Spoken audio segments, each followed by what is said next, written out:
guys, sorry. Late stream. Still not feeling great. Late stream. Here we go. All this energy is gonna go somewhere. I think we're really just gonna be blazing and hanging out tonight, guys. So let's do it. Let's do it to it. No time like the present. Welcome to Stony Progressives. Alright, that was fun. Welcome to Stony Progressives. Okay. Gonna be doing some Stone news tonight. We're starting out with Jen, of course, and then we're gonna do a big news kind of review for the week. Russel Brand, Jimmy Dore, Abby Martin, Lee Camp, all sorts of good people. And if we got time, so much more. If I have energy, let's say energy, not time. We'll have time tonight, but I am still low energy. I haven't had food in a week. So my energy is low, my face is sore. I might be stopping halfway through to take a painkiller. I'm not a big fan of pills, so it's not been the best days. But we will do this. We will get to it. We will do it to it. And let us get a shared out. Welcome YouTube, late joiners. Usually takes a minute. Takes a couple minutes.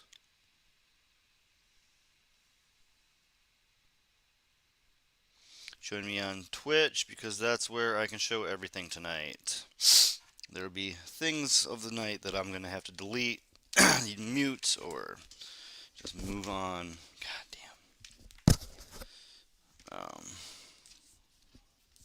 There we go. And yeah, so there's the Twitch. Join me there if you can. I get better, less pushback from them. YouTube constantly fights me. And that is what we have to do. Alright, I think I am shared. I think I am linked out everywhere. We can jump into White House press briefings. Always fun stuff. The best. This is not working well. Alright. And there's the notification finally that my phone is active. Alright, we are live everywhere. Still alone, but alive everywhere. Alright. Well, let's smoke a bowl, everybody. I got one last fat nug here. It's going to be 2 bowls for the stream. That's all we're going to do of the white 99. And then we will move on for the day to the vape pens as long as we can keep going. Oh man, no one's joining the stream tonight. Share this out, please. Share this out while we're dicking around here. I do not have Instagram. I don't have many followers on such things. If you're a late night person and want to have some chat, share this out with your friends and maybe we can get a little chat going. That is always the goal. Always, always, always the goal. Alright. I'm going to get to it though. I think I've shared this with every platform I can. We will see how it goes. We will see, we will see. We will see how it goes. Press briefing by Jen Psaki. Our last few weeks here, guys. That the administration agrees more needs to be done. The immigration system is broken. This was in response to a question about Democrats who don't want to lift it right now. You invited Republicans to work with the White House to get something done on immigration, but has the White House actually reached out to any Republicans to try to move this forward recently? It has been a long-standing open invitation. Any Republican who wants to work with us on immigration reform, you're invited. Let's have a conversation. We have not seen an expression of that interest across the board. So you're wanting Republicans to go to you. The White House is not reaching out then to anyone. We have conversations with Democrats and Republicans all the time, Jackie, but I think it's clear what we're seeing from Republicans is an effort to politicize this and not fix what we all recognize as an outdated and broken system. One last question. You said on Friday that the vice president was masked indoors all day, but the White House tweeted a video showing her standing over the president without a mask on. Can you explain what happened there? Well, I would say that the vice president and the president and all of us abide by what the CDC protocols are. It was an emotional day. It was a historic day, and there were moments. It was so many things, and I can't believe you're going to call me out on this. Before I smoke, I'm going to do my 10 milligrams of indica. I need to settle in tonight.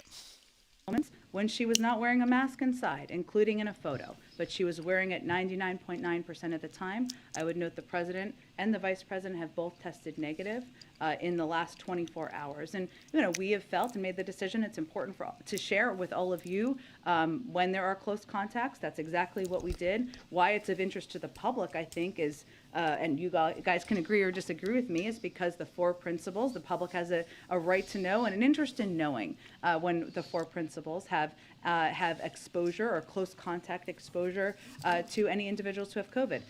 The vice president is now 5 days post-exposure. She tested negative. Oh, go ahead. Do it. Oh, sorry. I'll go to Caitlin. Go ahead. Go ahead. Sorry, I jumped around. I didn't mean to. Go ahead. Speaking of India's response to Russia's invasion, they have abstained from several votes at the United Nations condemning the invasion, suspending Russia from the Human Rights Council. Did President Biden raise that during their call today? I don't have any more details beyond what was raised or briefed out in the background call. Obviously, the call concluded. We just did a briefing call. I don't have any more details beyond that. You can't say if President Biden asked them to condemn the invasion? They have condemned the recent horrific atrocities we saw in Busha, and certainly, as we see more, we expect them to do exactly that as well. What does the U.S. assess this new Russian general overseeing the invasion will mean for it going forward? Well, I would say our view is that even a changeover in personnel or leadership at the top is not going to erase the fact that this is a strategic a failure for Russia. What we should all be aware of, and we are certainly aware of, is this is a general who was already responsible for overseeing atrocities in Syria, and that we would expect that it would be a continuation of the type of atrocities we've already seen take place in Ukraine. But again, they have not. It is not gone as Cheers, President Putin guys. has planned. Cheers. And Wait. we don't expect a change in personnel would change that. 99 and It some could get worse. lemon OG Well, shatter. I think, Caitlin, separate from any change of leadership at the top, what we have seen or we expect is as they have coalesced their resources and their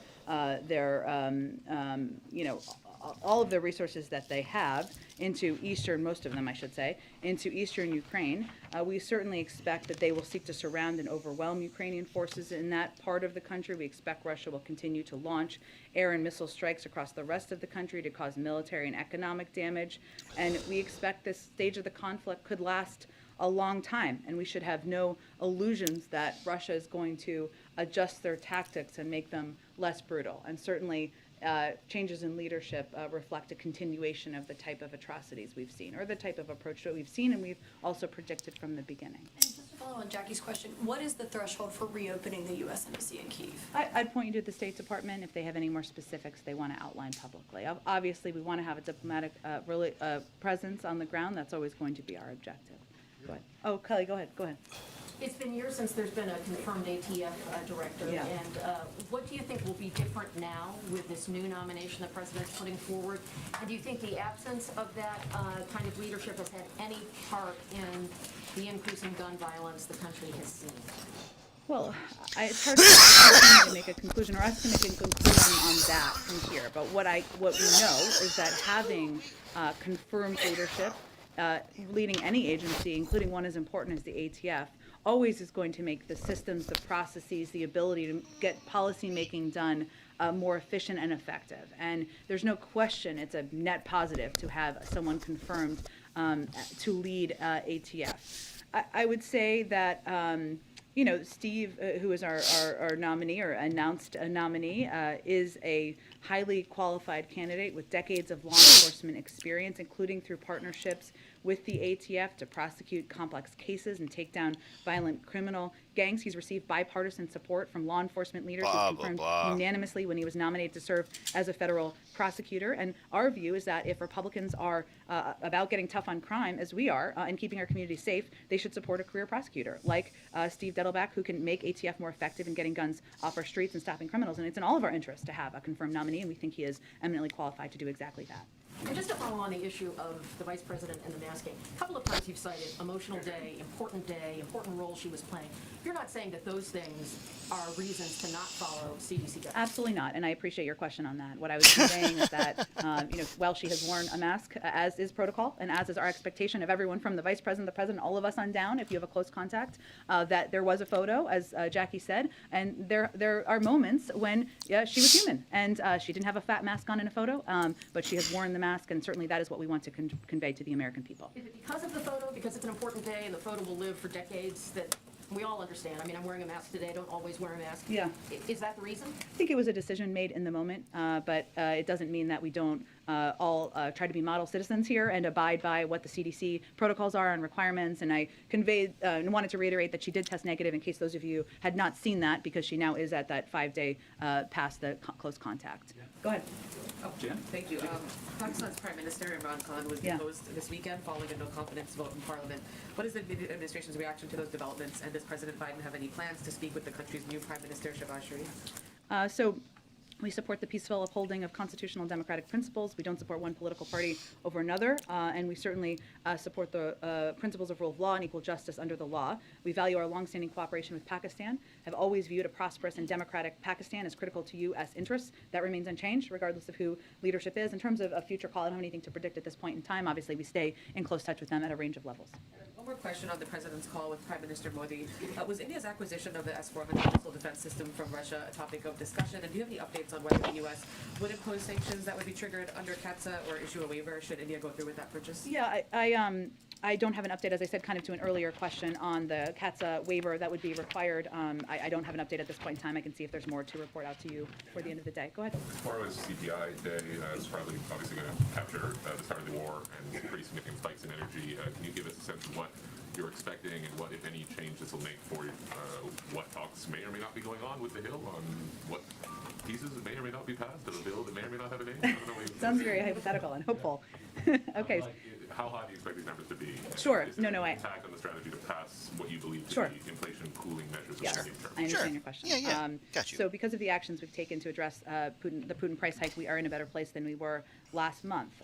But we expect March CPI headline inflation to be extraordinarily elevated due to Putin's price hike. And we expect a large difference between core and headline inflation, reflecting the global disruptions in energy and food markets. So core inflation doesn't include energy and food prices. Headline inflation does. And of course, we know that core inflation, energy, the impact of energy, of course, on oil prices, gas prices, we expect that to continue to reflect what we've seen the increases be over the course of this invasion. And just as an example, since President Putin's military buildup accelerated in January, average gas prices are up more than 80 cents. Most of the increase occurred in the month of March, and at times gas prices were more than $1 above pre-invasion level. So that roughly 25% increase in gas prices will drive tomorrow's inflation reading. And certainly, it's not a surprise to us, but we certainly think it will be reflected. And in March, again, to give you a point of comparison, the average cost of a barrel of oil was around $110. That's compared to about $75 at the beginning of the year. So we expect this to all be reflected as we look at the data tomorrow. I will say that anytime there is heightened monthly data or inflation reporting or numbers, it is a reminder to us, to our allies on the Hill, and hopefully to many of the American people, that we need to do more to reduce costs for the American people. We have, of course, legislation that could do exactly that, cut the cost of child care, of health care, of elder care. These all have enormous impacts on people's budgets, on when they're doing those calculations at their kitchen table, and certainly this data will be a reminder of the need to do something and take additional steps. Yeah. The President signed the PNTR bill on Friday. Yes. Do you have anything to share on next steps for that? In other words, how quickly would tariffs on Russian goods change across the Yeah, board? that's a great question. Let me see if I can get you a more how quickly it would be implemented. When they would see the tariffs, as you're asking? Yes. Okay. Finally, the announcement this afternoon on the ground, of course, backdrop to this is a lot of cities are seeing significant instances of gun crime or violent crime more generally. Can you give us an update of where the administration stands on a push for a police reform package to pass through Congress? Are those talks ongoing at all, or is the calculus of the sort of escalation in crime has made it even more difficult to pass a police reform package right now? Well, I would say first on gun violence, which we do recognize as an enormous problem, and of course a driver of what we've seen as the rising rates of crime across the country for some time. We are going to continue to call on Congress to do more. We're not going to wait while lives are being lost and when more reforms need to be put in place. So I think there's like kind of two components here. There's obviously police reform. There were bipartisan conversations. We sort of paused on our review of an executive order for that period of time out of respect for that process. Obviously, that's not a process that is rapidly moving forward. We're continuing to review and have every intention of the president signing an executive order on police reform. I would note that we have also taken steps from the Department of Justice to ban chokeholds and take other steps that we have the capacity to do from the federal government. But in order to make reforms impactful over the long term and more expansive, we need legislation. On guns, we have also taken steps. The president has done more to fight gun violence and keep our communities safe than any president in history in his first year in office. This is obviously an issue that is close to his heart, something he's passionate about and has been for decades. And choking off the supply of guns being used in crimes, including by cracking down on gun traffickers and firearms dealers who are selling guns illegally, is one of the steps we've taken. But also we've taken steps to put more cops on the beat, improving community-based programs to make our streets safer, doing all of this to prop up while also supporting reforms, local police, make sure they have the funding they need, while also putting in place, in whatever capacity we have, gun reforms measures, as the president is doing today, to help address some of the rising impacts like ghost guns. Your assessment that right now there's no appetite in Congress to pass the George Floyd Well, policing bill? I don't want to speak for Congress, and Ghost so they can guns. speak for that and what they think the potential is. And obviously, we're going to continue to advocate for that, to push for that, to press for that. But we're not going to wait to take additional steps that we have the executive authority to take. Go ahead. Jen, if I can circle back to the call that the president had earlier today with Prime Minister of India.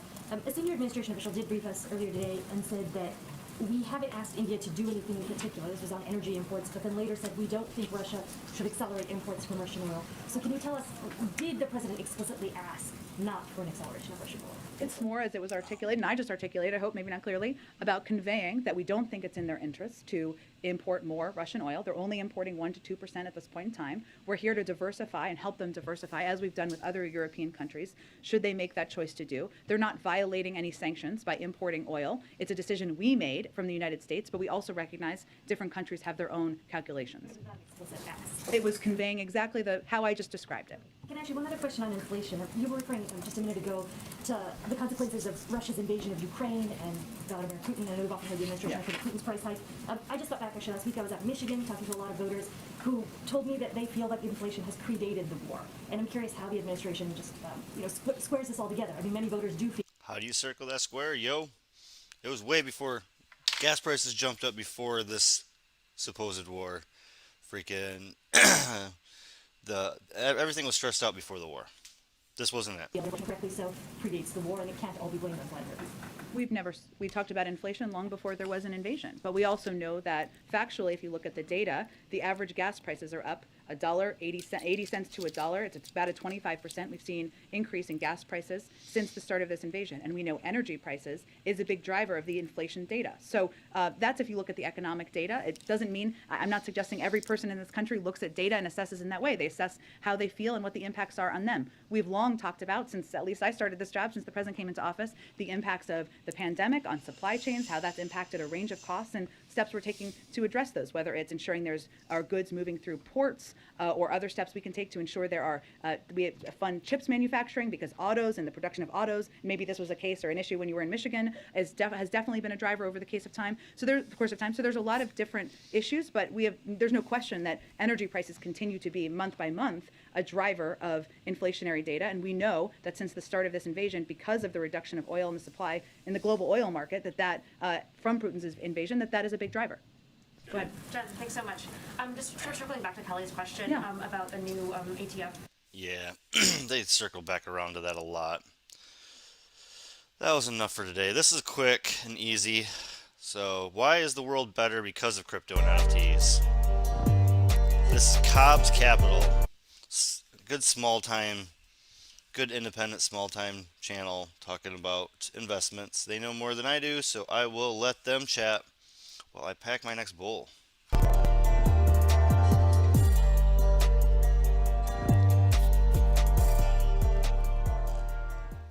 for me, it's kind of the same thing. But I mean, I knew from a young age, I almost refused to work a job. I cannot stand it. 9 to 5, working, How did you trading know, time. Michael? How did you Huh? know at such a young age? Because trading time for money is never a good deal. It's just never a good deal. And you know, I think everyone wants, a lot of people want nice things in life. And if you want nice things, you need money. And frankly, you know, my journey was a little different because I grew up like an internet kid. I was obsessed with the internet. And one of the things that, you know, really solidified my love of the internet was making music. Because I'm a producer, I make beats, I use programs. You know, you have to learn the programs, you have to be able to, you know how to use computers efficiently. And, you know, going through all that kind of stuff, you know, the blockchain, it's simple, but like I understand, right? Because you were saying earlier how you're trying to get other people into it. You don't like them seeing them, you know, go spend their paycheck at the pub. You know, you want to make people investors around you. But it is difficult, you know, for the older generation. And I'm seeing it now. Like, I have a younger sister, and it's like, it's going to be harder for her generation because all they're obsessed with is social media, TikTok, and all, you know, all this stuff. And it's like, learning how to use social media is good, and important. But, you know, it takes something either in you or an outside catalyst before you decide to make yourself transfer from consumer to producer, right? And I think I realized that all these people that I'm watching, I was on YouTube, you know, I'm on Instagram, I'm consuming content, and I was never consuming content like I think the average person consumes content. Like, I mean, if you even see the way it is today, people can't sit down for more than a minute to 30 seconds to watch the TikTok and then flash it through. You know, I'm sitting there, I'm trying to watch the hour-long content, I'm trying to watch the informational content. You know, they're giving it to you for free. So all you have to do is just sit down and, you know, and watch it and take it in. And for the blockchain, see, it provides you freedom, but at the same time, you know, you have to take on all the risks now. And that's what a lot of people aren't willing to, you know, they're not willing to do that. They want the centralized figure like, well, my money it's not there. Can you help me? Or someone stole my credit card. Can you pay it back?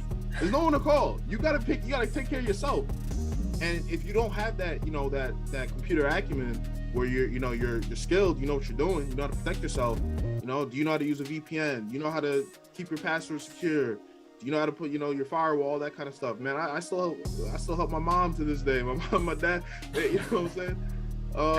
So when you factor all that kind of stuff in, you know, the blockchain, it can be a scary place for people, but I'd have to almost like blame it on you. Like, if you're under 40 and you didn't see that the computer was going to be the thing that was going to be in everyone. I mean, you know, coronavirus showed everyone, like, people have to go on Zoom now to do their meetings and all this kind of stuff. Like, it was almost inevitable. And I think, you know, blockchain payment system is the next step. You know, you want to go to a different country, you want to transfer money, why would you do it through a bank? It's so much faster, it's so much easier through cryptocurrency.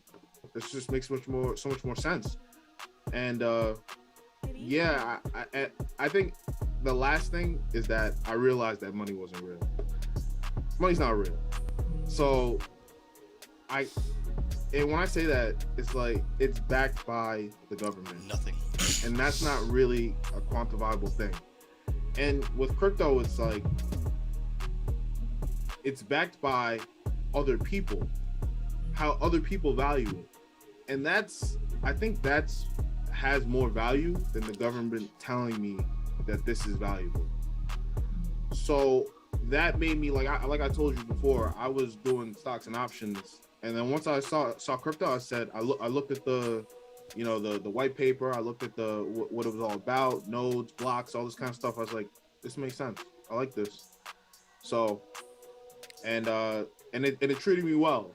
The most money I ever made in investing was at that point in time when I was first getting into it. Like, I made more money in investing in crypto than I did in stocks and options, and it's still been great ever since.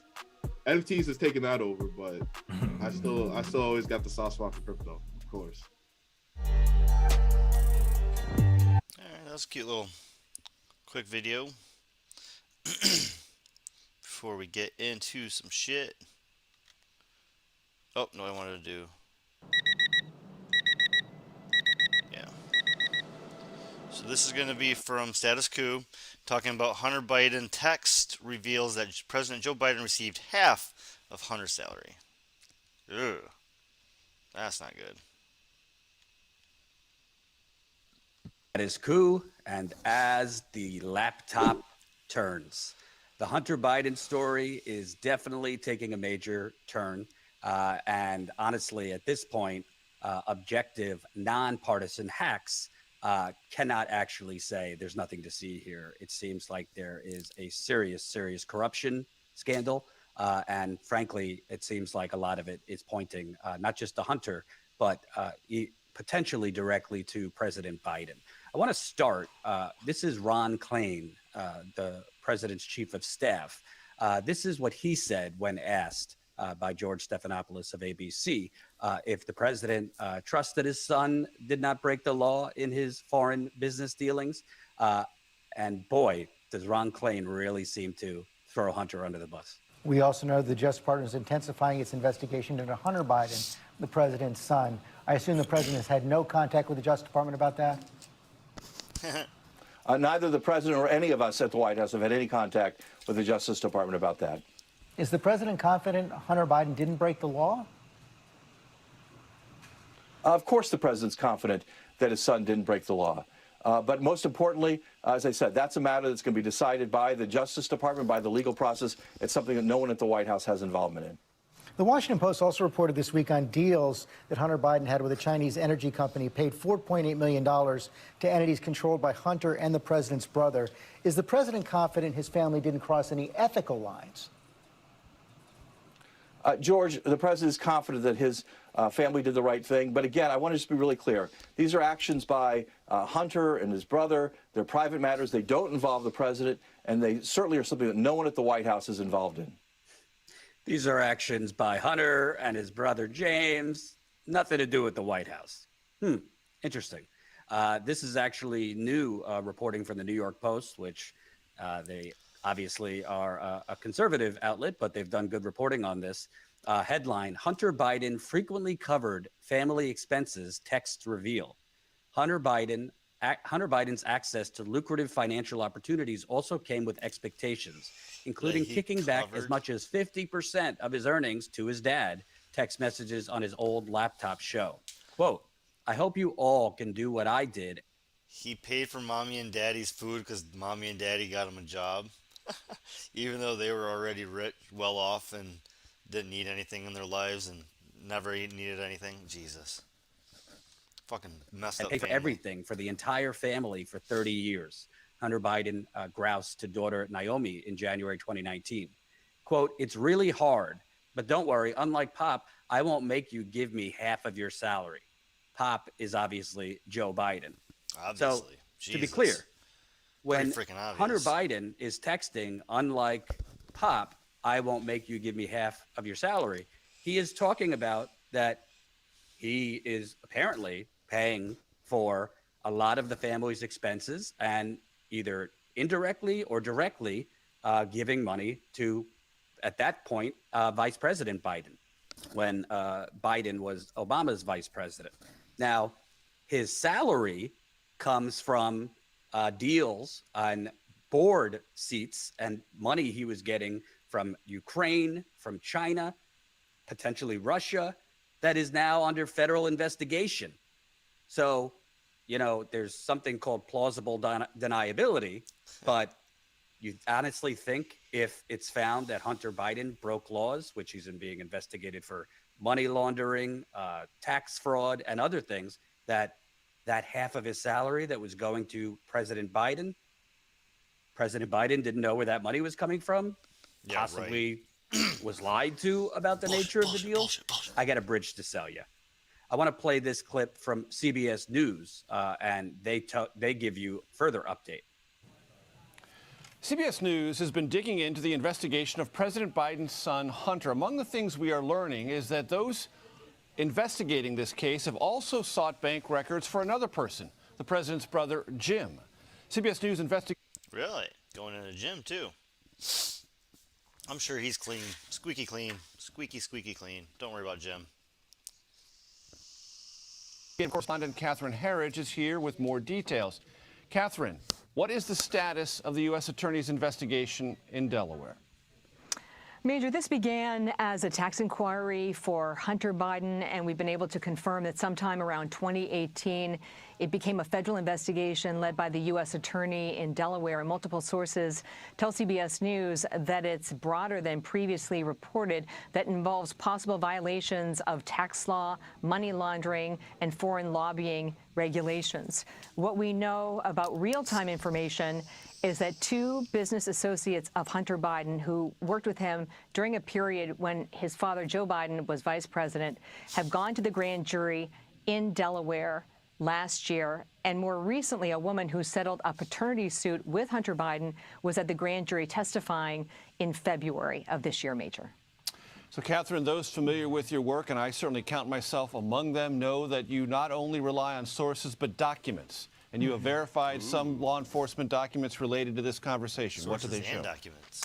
Well, Major, these documents come from 2019, and our CBS News investigative team has verified the documents, and they show that the U.S. Attorney in Delaware in 2019 subpoenaed banking records from a major U.S. bank, in this case, J.P. Morgan, and they wanted all the transactions related to Hunter Biden, James Biden, the president's brother, as well as two of their business associates, along with more than a dozen entities, companies, including the Bank of China, domestic companies, as well as institutions operating in Eastern Europe.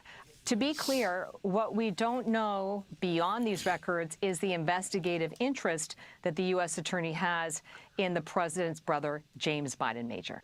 Wow. So it's Hunter Biden and James Biden. And let me remind you about James Biden. This was actually Politico, for one. I don't fucking know anything about these people because I don't care about the Bidens. But this is pretty interesting. Little rush, little scrooper, little dripper, little hurt. It's doing great work. Several years ago, when it actually mattered, they reported this in 2019 during the presidential primaries, where Biden was not president yet and was running. Biden Inc.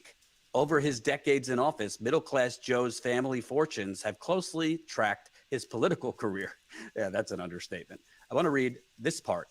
In late summer of 2006, Joe Biden's son Hunter and Joe's younger brother James purchased the firm Paradigm Global Advisors.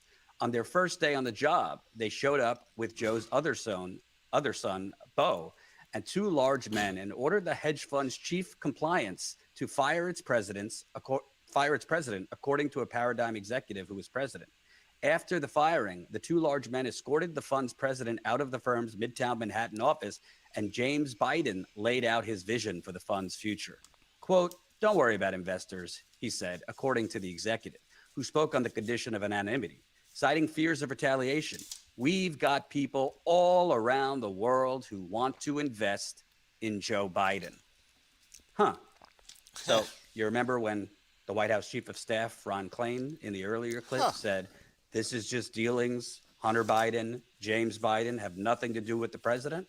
Well, apparently there was some type of miscommunication between then Vice President Biden and his sons, or brother in this case, because they felt that Joe Biden would be instrumental to their business dealings, so much so that folks around the world want to invest in Joe Biden. Are we really going to play this game of plausible deniability that Joe Biden had not a clue what his brother, what his son were doing? That comment by James Biden was so distasteful that Bo Biden basically told him never say anything like that again. Let me read that. At the time, the senator was just months away from both assuming the chairmanship of the Senate Foreign Relations Committee and launching his second presidential bid. According to the executive, James Biden made it clear he viewed the fund as a way to make money from rich foreigners who could not legally give money to his older brother or his campaign account. Quote, we've got investors lined up in a line of 747s filled with cash ready to invest in this company, the executive remembers James Biden saying. At this, the executive recalled Beau Biden, who was then running for Attorney General of Delaware, turned bright red. He told his uncle, quote, this can never leave this room, and if you ever say it again, I will have nothing to do with this. Beau Biden obviously passed away many years ago. So let's get this straight. You have the media who dismissed this laptop story during the presidential election as Russian disinformation. 2 years later, now have verified that the laptop was authentic, and now Washington Post, CBS, and others are confirming text messages and others that were found on that laptop. Again, credit to the New York Post and the few others that actually reported on this when it counted. But there's a deeper thing here. The fact of the matter is, it's very unlikely that Joe Biden is not talking to the Department of Justice about this. Not directly, and he's not stupid enough, but through back channels. And also, the fact that this is even a difficult or long-lasting investigation, the fact that it's being investigated, Hunter Biden and possibly James Biden, for potential money laundering, foreign bribery, potential tax fraud, shows you how corrupt our system is. These should be blatant, blinking red light, illegal behavior for children, siblings of politicians. Right. It should also be illegal for politicians like Joe Biden, according to his son's text messages, to be receiving half of their children's salaries that are built on potentially criminal, I don't want to say potentially, criminal foreign deals.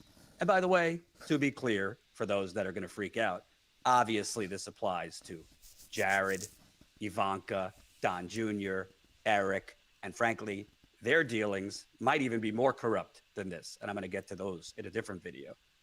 Hint, hint, Saudi Arabia. But this should be blatantly illegal, and you shouldn't have to have a long investigation. But it's not, because corruption is basically legalized in this country and the global capitalist system. It should be illegal for Hunter Biden to be serving on a Ukrainian energy company's board where he's receiving $50,000 a month when... How's Texas? I'm guessing. His father was a longtime senator, a longtime two-term vice president who sets government policy that directly affects geopolitical, the oil supply, and Ukraine. So the fact that, okay, have an investigation that it needs to drag on, apparently since 2018, 2019, shows you how flimsy and non-existent our... Mid-80s all week here, so it's not cold. 70 at night, mid-80s during the day. Too cold to go back up north, but still too hot to be down here. Actual corruption and ethics laws are. I want to read one more thing from the New York Post, headline, The Biden Family Scheme Unravels. If the grand jury in Delaware investigating Hunter Biden's business ventures does its job properly, it will be pulling on the threads that lead to the president, and already there are signs that that is happening. Regardless of the extraordinary statement last week by the White House Chief of Staff Ron Klain that the president is confident his son has done nothing wrong and that the inquiry has nothing to do with Joe Biden or anyone else in the White House, publicly available evidence says otherwise.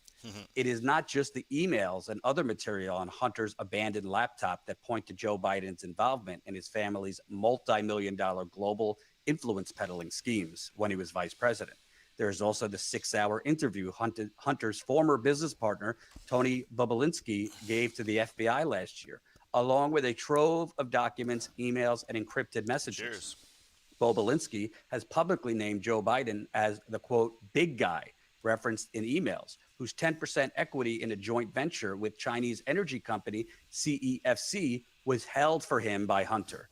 Now the identity of the big guy has become a topic for the Delaware probe. At least one of the witnesses before the grand jury has been asked. I was just looking at my my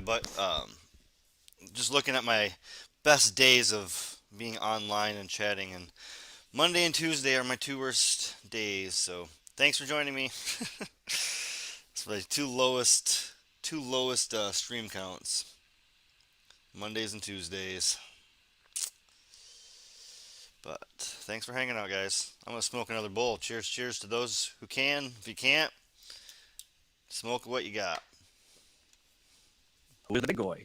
The big guy. Sources familiar with the investigation say Bobulinski has yet to appear, but if he does not testify before the grand jury, something is very wrong. So let me explain the deeper problem here. And this goes all the way back to 2016.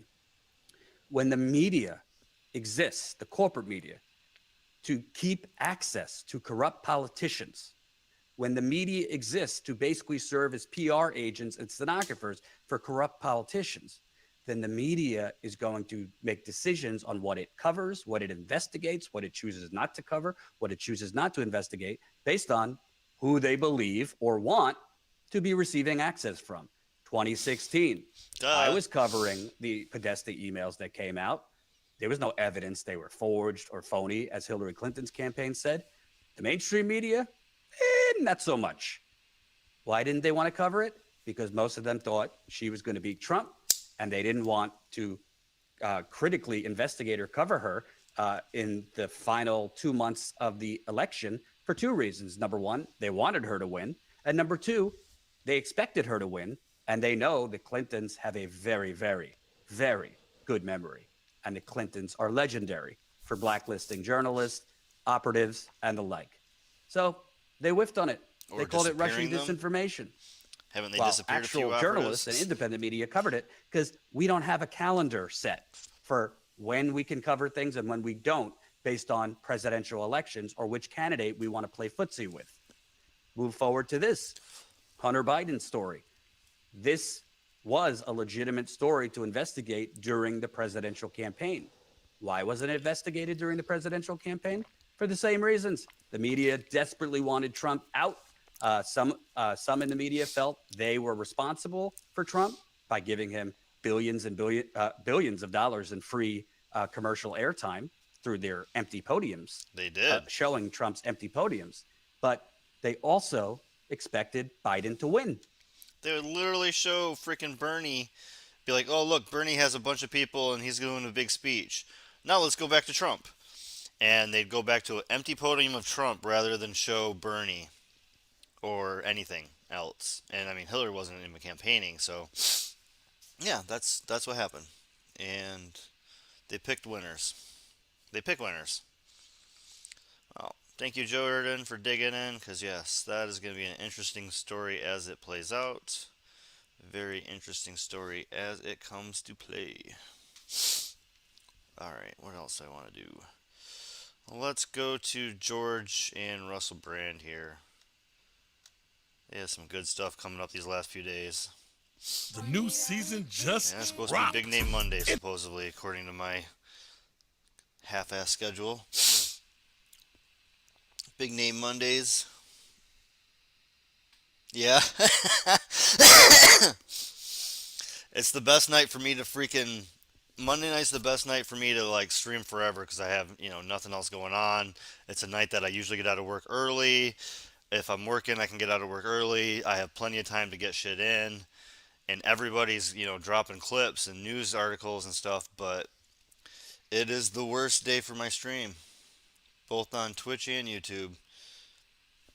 Sundays are good, Wednesdays are good, Thursday, Friday, and Saturday are hit and miss, but Monday and Tuesday, man, it's just, what else am I going to do? I have nothing else to do but stream. Somebody find me. Welcome to the show. I'm grateful to you for joining me, especially So this is going to be the interview on Unravels, the U.S.-inspired coup which removed Pakistan Prime Minister. So Pakistan has currently had a coup. If you want to talk about India, we're trying to talk about putting pressure with India and Russia. India and Pakistan pressure is real. And if there's a coup in fucking Pakistan and India doesn't like this, those two countries have nuclear weapons. Both those countries have nuclear weapons. Pakistan and India are nuclear powers. not early. It's late at night where you are.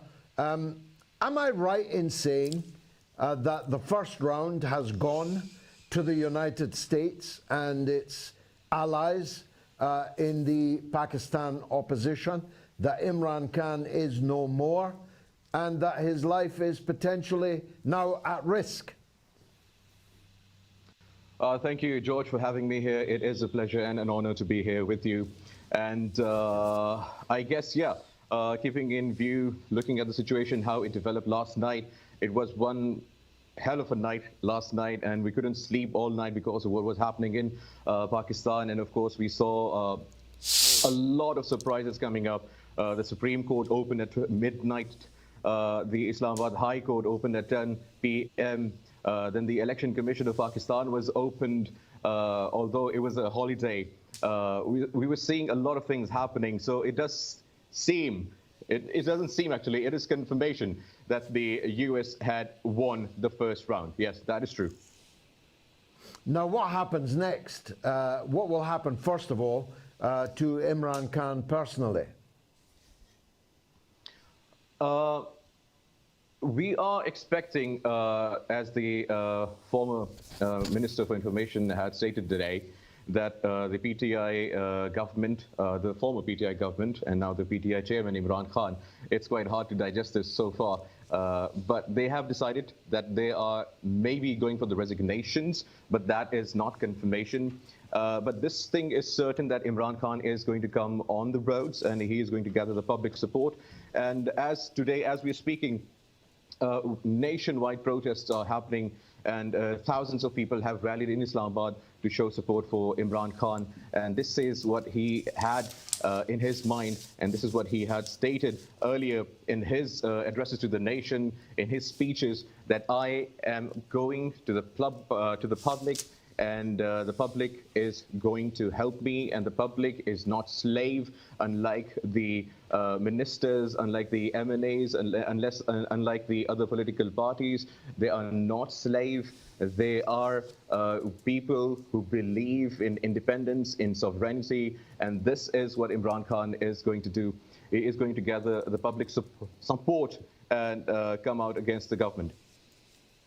But he can't get a general election, can he, unless a given number of MNAs resign?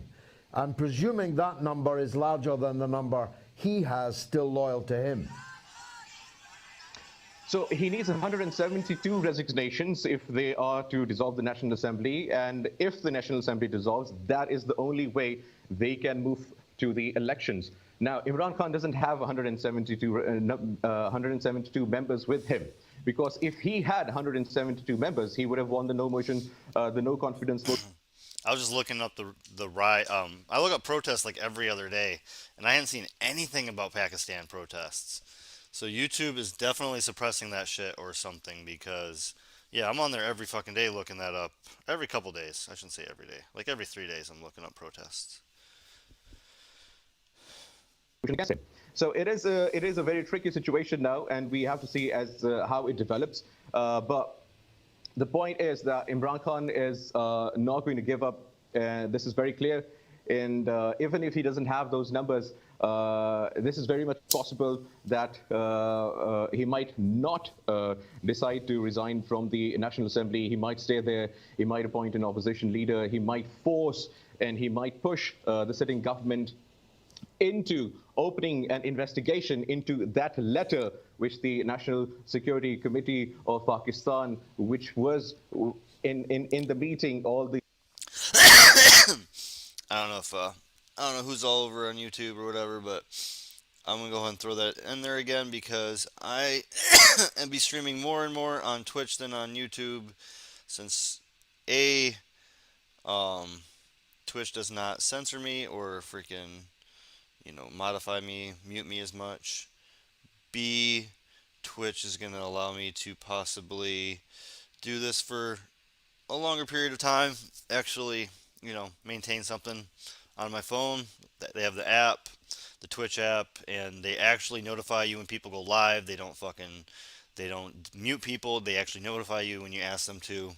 They actually, I can actually stream right from my phone, And yeah, I think I'm gonna go throw disc tomorrow. I might stream that. I might start streaming some disc.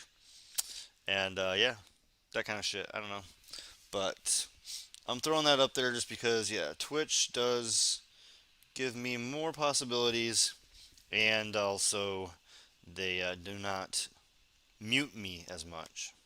The army chiefs were present and the DGISI was present, and they all endorsed that threat letter. They called the U.S. ambassador to the foreign minister, to the foreign minister's office. They protested. They sent a démarche. So they have endorsed the letter.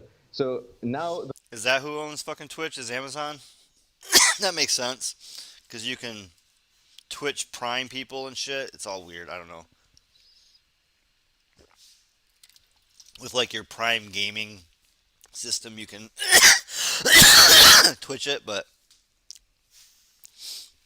they yeah, they don't edit and they don't mute as much as YouTube does. YouTube will probably mute me on a third of what I do tonight if I hit everybody. The point is, and the number one thing that Imran Khan is going to push is to open an independent investigation to find out whether the letter he says is a threat letter received from the United States is truth or not, whether it's real or whether it's fake, because there is a debate happening in Pakistan. There is a certain amount of society which claims that the letter, the threat letter received and endorsed by the National Security Committee is fake. If the letter was fake, how come the National Security Committee endorsed the letter? They called the U.S. ambassador. They sent a démarche. So this is something which is happening in Pakistan. It is a mess here. But let's see. Imran Khan is not going to give up. That's for certain. That's for sure. And he is going to push. So I can't turn on subs yet. You have to have 50 followers before. So yeah, that's the biggest thing. The biggest thing about Twitch and YouTube. Entryway into getting any money at all on YouTube, you have to have 4,000 hours of watch time and 1,000 subs. On Twitch, you need 50 followers, and I can start getting subs, or I can start getting like super chats or whatever. But I can't get any super chats till I have 1,000 followers on YouTube. On Twitch, I only need 50 followers, and then I can start getting subs or super chats. So yeah, it's a way faster thing on Twitch. And I've been growing faster because I've been stuck on 19 followers on YouTube for about 2 months. And I get at least 4 followers a week on Twitch. So I'm still growing on Twitch. I've been stuck on YouTube for 2 months. Haven't left. Haven't moved. My views go way down. They used to be around 100. Now they go to 100 and then they drop. What the? I didn't touch anything. My hands are on my bowl. But yeah, it's YouTube's a sub. YouTube's a censorship throttler. They cut my stream. They've muted me. They've copyrighted infringed me, even though I'm showing like the same shit anybody else. Like I've seen 1,000 people do on streams the same clips, and I do it and I get fucking copyrighted. So for an investigative committee so that they can find the truth to the investigation, into the investigation of the letter. And of course, since Imran Khan could not release the letter and show to the mass public because of the Security Act, but this is certain that after the National Security Committee's endorsement, with all the forces chiefs present, this does make a very big difference. Oh, fucking course.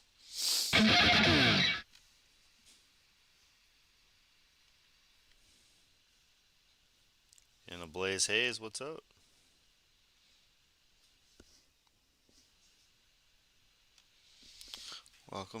Welcome in.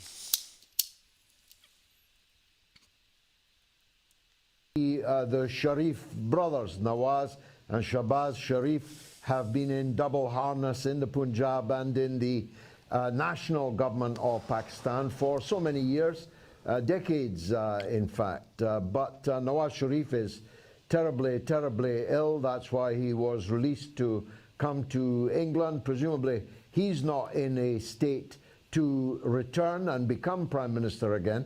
Does that mean that his brother Shahbaz, whom I know quite well, I may say, last time I spoke to him was in Edgware Road. Well, just so you know, if you are ever on YouTube and Twitch, the biggest difference is that when you chat on Twitch, it actually pops up on the top screen. So yeah, if you want your chats anonymous, put it on YouTube, because that will be gone after the stream. On Twitch, it actually shows up on the screen. So those are the biggest differences. Besides that, everything's the same. And I do usually about 45 minutes to an hour longer on Twitch, because again, YouTube will literally just shut me down at a point if I show certain clips from like Rockfin or certain people that have been deleted. I think he owns some fine properties there. Will he be the Prime Minister? Right, George. So now Shahbaz Sharif is the selected. The terminology goes to Shahbaz Sharif now, which they have been claiming about Imran Khan. So yeah, Shahbaz Sharif is eyeing the position of the Prime Minister of Pakistan, and expectedly, this isn't confirmed, but Maulana Fazlur Rahman is eyeing for the position of the President of Pakistan, and Nawaz Sharif, interestingly. He had a confirmed flight from London to Islamabad on the 3rd of April, the date on which the counting, on which the motion was to be moved in the National Assembly and the voting was to be done. But the Speaker, the Deputy Speaker of the National Assembly, ruled out the voting, and then we saw a cancellation of Nawaz Sharif's seat from London to Islamabad. So it seems that he was really, really ill. He was really, really sick. His platelets, they're just up and down. And before 3rd April, he was really sick. On 3rd April, he became perfect. And then on the evening of 3rd April, when the Speaker ruled out the motion, so he became sick again. And obviously, he has been running away from the courts. He is in London, and you have seen his properties worth millions of pounds, embezzled, money laundered. He is a runaway from the Pakistani courts. He's been convicted. He's been sentenced. He cannot run for elections. So Shahbaz Sharif is the man who is going to come into power, and we are expecting a lot of changes from the new government. For example, they are going to offer NROs to all of these corrupt politicians, to all of these members who have helped the Sharifs or the Pakistan Democratic Movement in ousting Imran Khan. We are also possibly seeing that now Nawaz Sharif has turned all perfect, and he's the fittest he's ever been in his life now. After the ouster of Imran Khan. So we also are expecting a return of Nawaz Sharif to the country. And once he comes back to the country, so the sitting Prime Minister, his younger brother, might give him NRO, National Reconciliation Order, and all is forgiven. And he might again become the chairman of the political party. It's a mess. But the thing is that the new government to come is going to make a lot of changes, and amounting to the complete cleansing of the cases, corruption cases, murder cases against them, against their... Of course, against them. Fucking Pakistan. God damn it. That is something to watch out for, because unrest in Pakistan could definitely be more unstable than Russia-Ukraine. Alright, what'd I say I was going to do? Russell Brand next. Now, I'll tell you about Hero Wars. What is happening? Alright, I love how they always have these freaking commercials for people who are supposed to be famous, and it's like, dude, you look like you're a jackass. I don't know who you are. Virus, do you remember that guy? Will we ever know where it came from? Well, not if people keep deleting all the documents that reveal its origins. Hello there, you 5.4 million awakening wonders. Aren't we doing well? Take a moment to congratulate yourself. He broke TYT. I think he's about to break anybody on the news side of things. Like he might outsubscribe every right or left winger. On not being a conditioned citizen, on being open to different narratives, on being a critical thinker, awakening to new possible truths. If you want to speed up the process, why not come and see me live? There's a link in the description. I'll get you thinking critically. For example, you might think, this guy is getting on my nerves. Yeah, come and see that. There's a link in the description. Sign up to my mailing list. I'll put a link at the end. And if you're not a subscriber yet, subscribe now. It really helps us. Hey, I've got some interesting news for you. Remember coronavirus? Well, that was ages ago. I don't care about that. No, honestly, it was really important. Everyone was talking about it all the time. All the laws everywhere in the world changed. All sorts of things were mandated. New attitudes had to be immediately adopted. It was an incredibly important time. Now, one of the things we didn't used to be able to talk about was the idea that coronavirus may have originated in a laboratory, specifically the laboratories in Wuhan that do investigations into coronavirus. It might have come from the wet market, might have come from those laboratories. We don't know. Thankfully, Vanity Fair have obtained some documents. Like, why is it Vanity Fair? I thought Vanity Fair was like celebrities and like bras and like one of the things where you get a perfume and Paige stinks of perfume. But now what they're doing is, well, rip this off. It's the origins of coronavirus. Ah, put it back, for God's sake. So listen to this article because new documents have been revealed because at the advent, the inception, the beginning of the pandemic, this biologist, he did a crazy thing, the mad conspiracy theorist. He did some studies to see if he could find out where it came from. Obviously, he got in touch with Fauci, Anthony Fauci, people charged with being like investigating it and handling it and managing it at a national and indeed international scale. And of course, Fauci being in charge, he was very keen to get his hands on any new information. Let's get into the story, thanks to Vanity Fair. On June the... Let's see if that's better.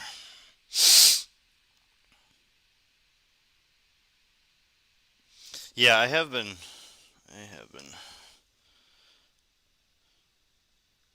trying to zoom in better. My stream is like 30 seconds behind. That looks pretty good.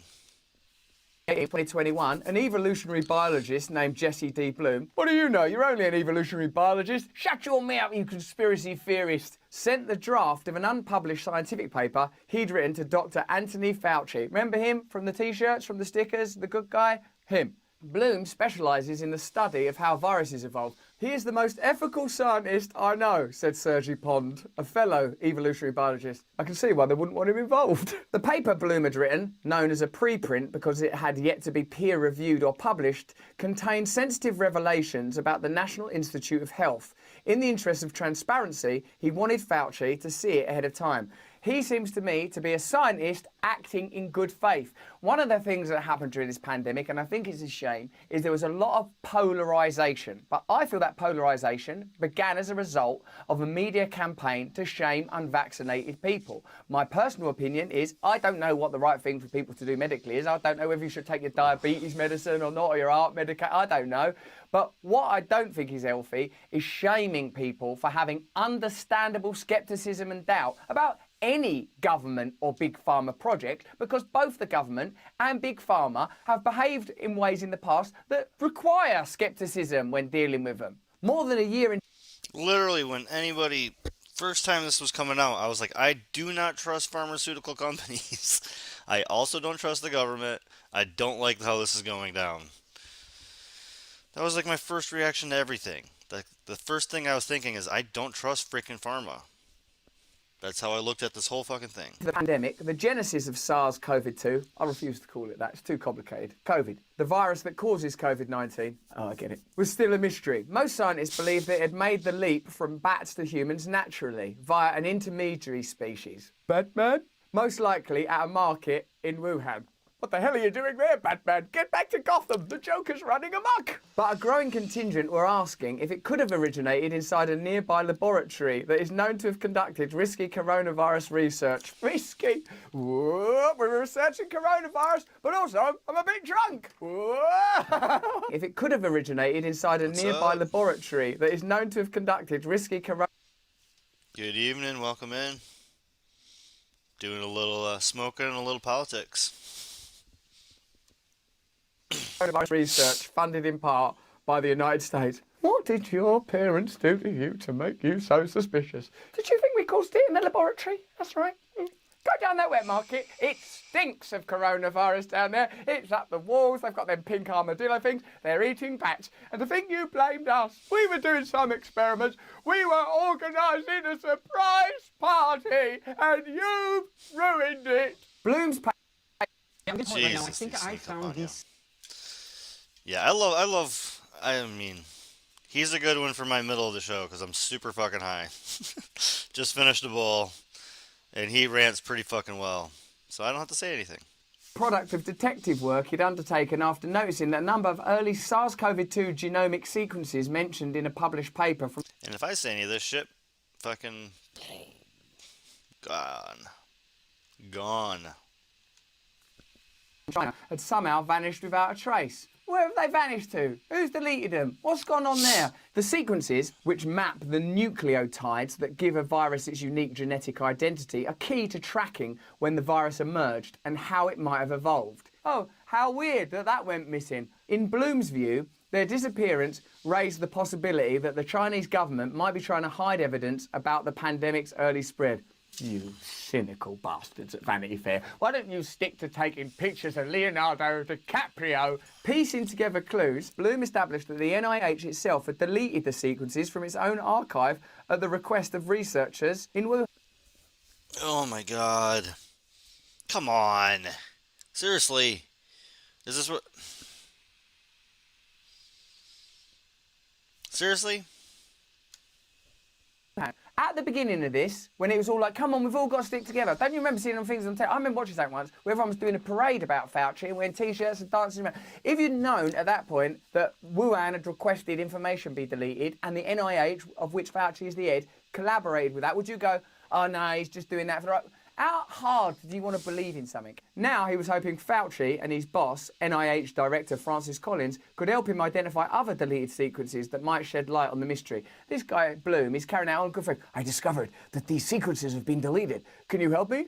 Yeah, we can help you. Have him killed. Bloom had submitted the paper to a preprint server, a public repository of scientific papers awaiting peer review. On the same day, he'd sent a copy to Fauci and Collins. It now existed in a kind of twilight zone, not published and not yet public, but almost certain to appear online soon. Collins immediately organised a Zoom meeting for Sunday, June the 20th. He invited two outside scientists, evolutionary biologist Christian Anderson and virologist Robert Gary, and allowed Bloom to do the same. Bloom chose Pond and Rasmus Nielsen, a genetic biologist. 6 months after that meeting, Bloom remained so troubled by what transpired that he wrote a detailed account which Vanity Fair obtained. Vanity Fair, man, they're going for it, aren't they? After Bloom described his research, the Zoom meeting became extremely contentious, he wrote. Listen, I've just...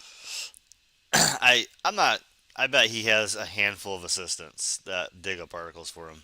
Which I would love to do. If you need to pay somebody to do that. Me and the girl, we would love to do that. That would be my... ideal job is just looking up some articles so somebody else can read them. Doing this research, it seems that the sequence has been deleted, and possibly that sequence could have come from... And then we found out that it was at the request of Wuhan. Bloom, would you call yourself a kind man, a helpful man? Yeah, generally I try and help. Then why are you trying to ruin my fucking life? Anderson leapt in, saying he found the preprint deeply troubling. Hey, I find this deeply troubling. If the Chinese scientists wanted to delete their sequences from the database, which NIH policy entitled them to do, it was unethical for Bloom to analyse them further, he claimed. But that sequence, if I understood it correctly, could reveal the origins and evolution of the pandemic. That's vital information. That's more important than, like, the clerical entitlement of the Wuhan lab. How dare you? How dare you question the Wuhan lab? It's written into their contract. Tea 3 times a day and delete any sequences that you find troubling. It's their proudest tradition. Instantly, Nielsen and Anderson were yelling at each other, Bloom wrote, with Nielsen insisting that the early Wuhan sequences were extremely puzzling and unusual. Fauci then weighed in, objecting to the preprint's description of Chinese scientists surreptitiously deleting the sequences. The word was loaded, said Fauci, and the reason they'd asked for deletions was unknown. That word is loaded. I don't like you saying that. I thought we were trying to find out the origins of the virus. We're not playing Jeopardy. It's not a word game. Who cares? That's when Anderson made a suggestion that surprised Bloom. Why don't you fuck off?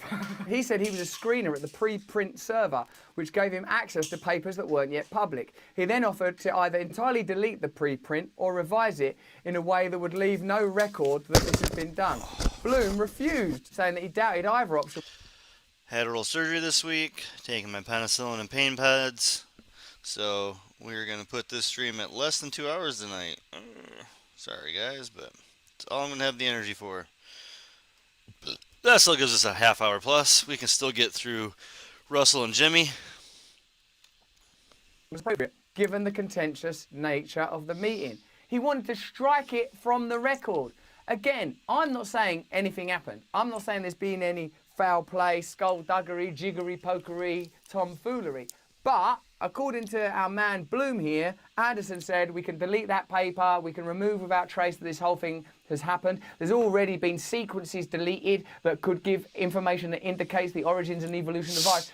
If there's nothing to hide, what's all this deleting and hiding and apparent skullduggery all about? The wagon circling on that Zoom call reflected a siege mentality at the NIH, whose cause was much larger than Bloom and the missing sequences. In 2014, Fauci's agency had issued a $3.7 million grant to EcoHealth Alliance, a non-governmental organisation dedicated to predicting and helping to prevent the next pandemic by identifying viruses that could leap from wildlife to humans. Do you think there's any risks with this kind of experiment? Suppose that it could actually happen?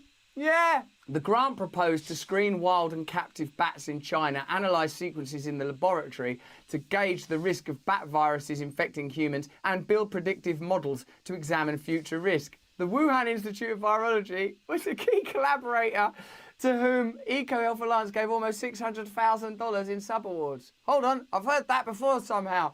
Wuhan. This is outrageous that something this plausible has been redacted from the public conversation and that we were expected to blindly comply for so long. I'm not suggesting I know anything other than what's in the contents of this Vanity Fair article as reported by our man Bloom here. But what this leads me to conclude is that there's a good deal of room for debate, conversation and circumspection. And how does it make you feel additionally that whenever anyone talks about this stuff, they're labelled a conspiracy theorist? Delete the files, eradicate all memory of the conversation, don't admit that EcoHealth Alliance gave 600 grand to the Wuhan. Bloody hell, it's starting to look like there's something to hide, isn't it? Has it happened? Yo, I'll agree with them there. They deleting shit and hiding shit, that does not look sus at all, huh? Fucking bastards. When they hide this many things and they're talking about giving out medical records over a 75-year period or 70-year period or whatever the hell they're going with, like, no, that's not how this is going to work. You're going to open source that information, make it available. It's bullshit. This whole thing was bullshit. It's Max Blumenthal, and we're this talking is Jimmy about Dore with Max Blumenthal on MSNBC's host Psychotic Warmongering, called out pro-war narratives being spun by our corporate media, and we're going to talk about Ali Veshi.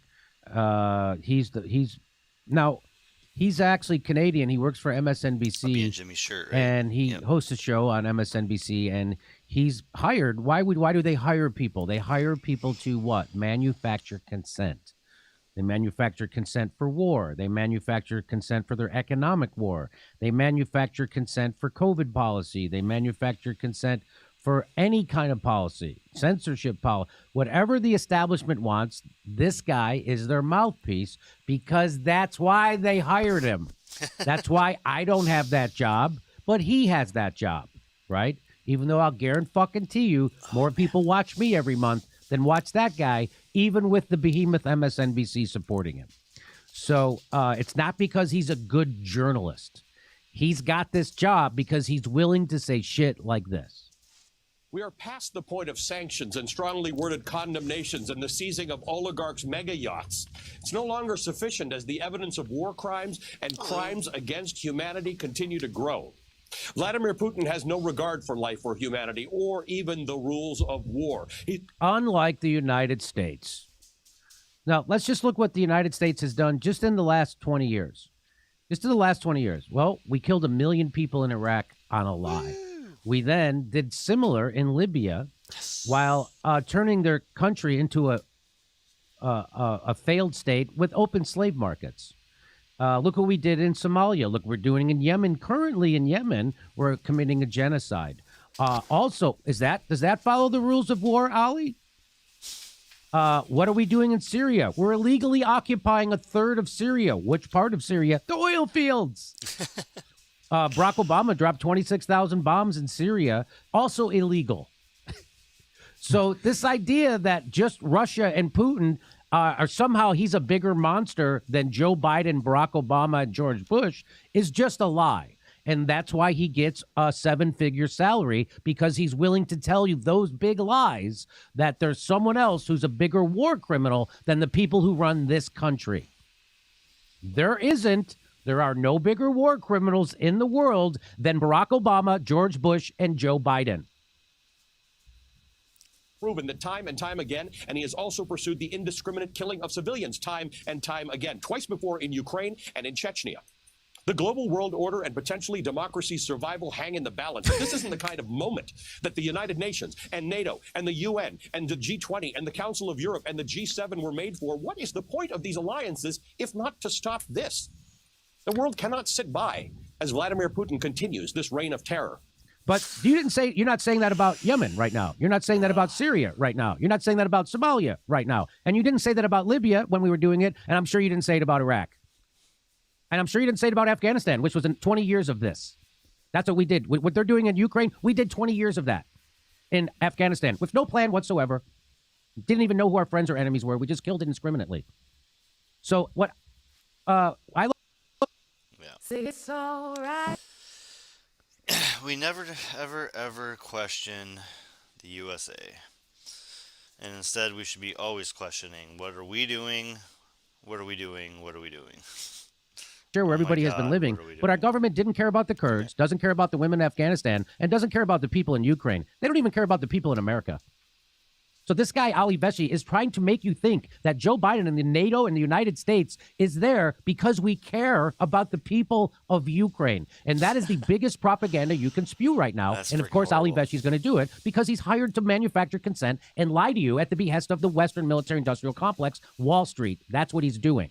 That's what he's doing. What he doesn't know, what Ali Veshi either doesn't know, I know it, I'm a pothead in my basement, what he doesn't know, or pretending he doesn't know, is what Chomsky's going to tell you right now. He said, what is the point? Ali Veshi asked, what is the point of having an organization like NATO, if not to intervene now? Well, here's what Chomsky's going to tell you what the point of NATO is and what the point of it's been since 1990. The question that we ought to be asking ourselves is, why did NATO even exist after 1990? Throughout the whole history of the Cold War, we were told NATO is necessary to defend Western Europe from the Russian hordes, okay? No more Russian hordes. What happens to NATO? It expands, okay? It expands to the east. Its mission changed. Its official mission now is not to defend Europe from the Russian hordes. It's to control the global energy system, sea lanes and pipelines, and to serve as a U.S.-run intervention force. So that's what NATO's there for. Ali Veshi, the guy with a microphone on MSNBC, doesn't know this. I know it. Pothead comedian knows this. He doesn't. Well, you know, we're all educated intellectuals. But we can now ask a question. What was the nature of the propaganda we were fed all those years? I mean, if NATO was there to defend the West from the Russians, why is it now expanding right to the borders of Russia, becoming a global U.S. intervention force, protecting sea lanes and pipelines and so on? What that tells us is all the talk about the Cold War was just a pure lie. And there's plenty more evidence for that, which we could go into. Educated intellectuals don't pursue this line of thought, but it's a pretty obvious one. Well, going on to Ukraine, Mearsheimer's point is that for any Russian leader, whoever it might be, you know, Mahatma Gandhi, Ukraine is right at the core of their geostrategic concerns. For Ukraine to be taken into NATO, which is what is repeatedly threatened, would be a very serious threat to Russian security.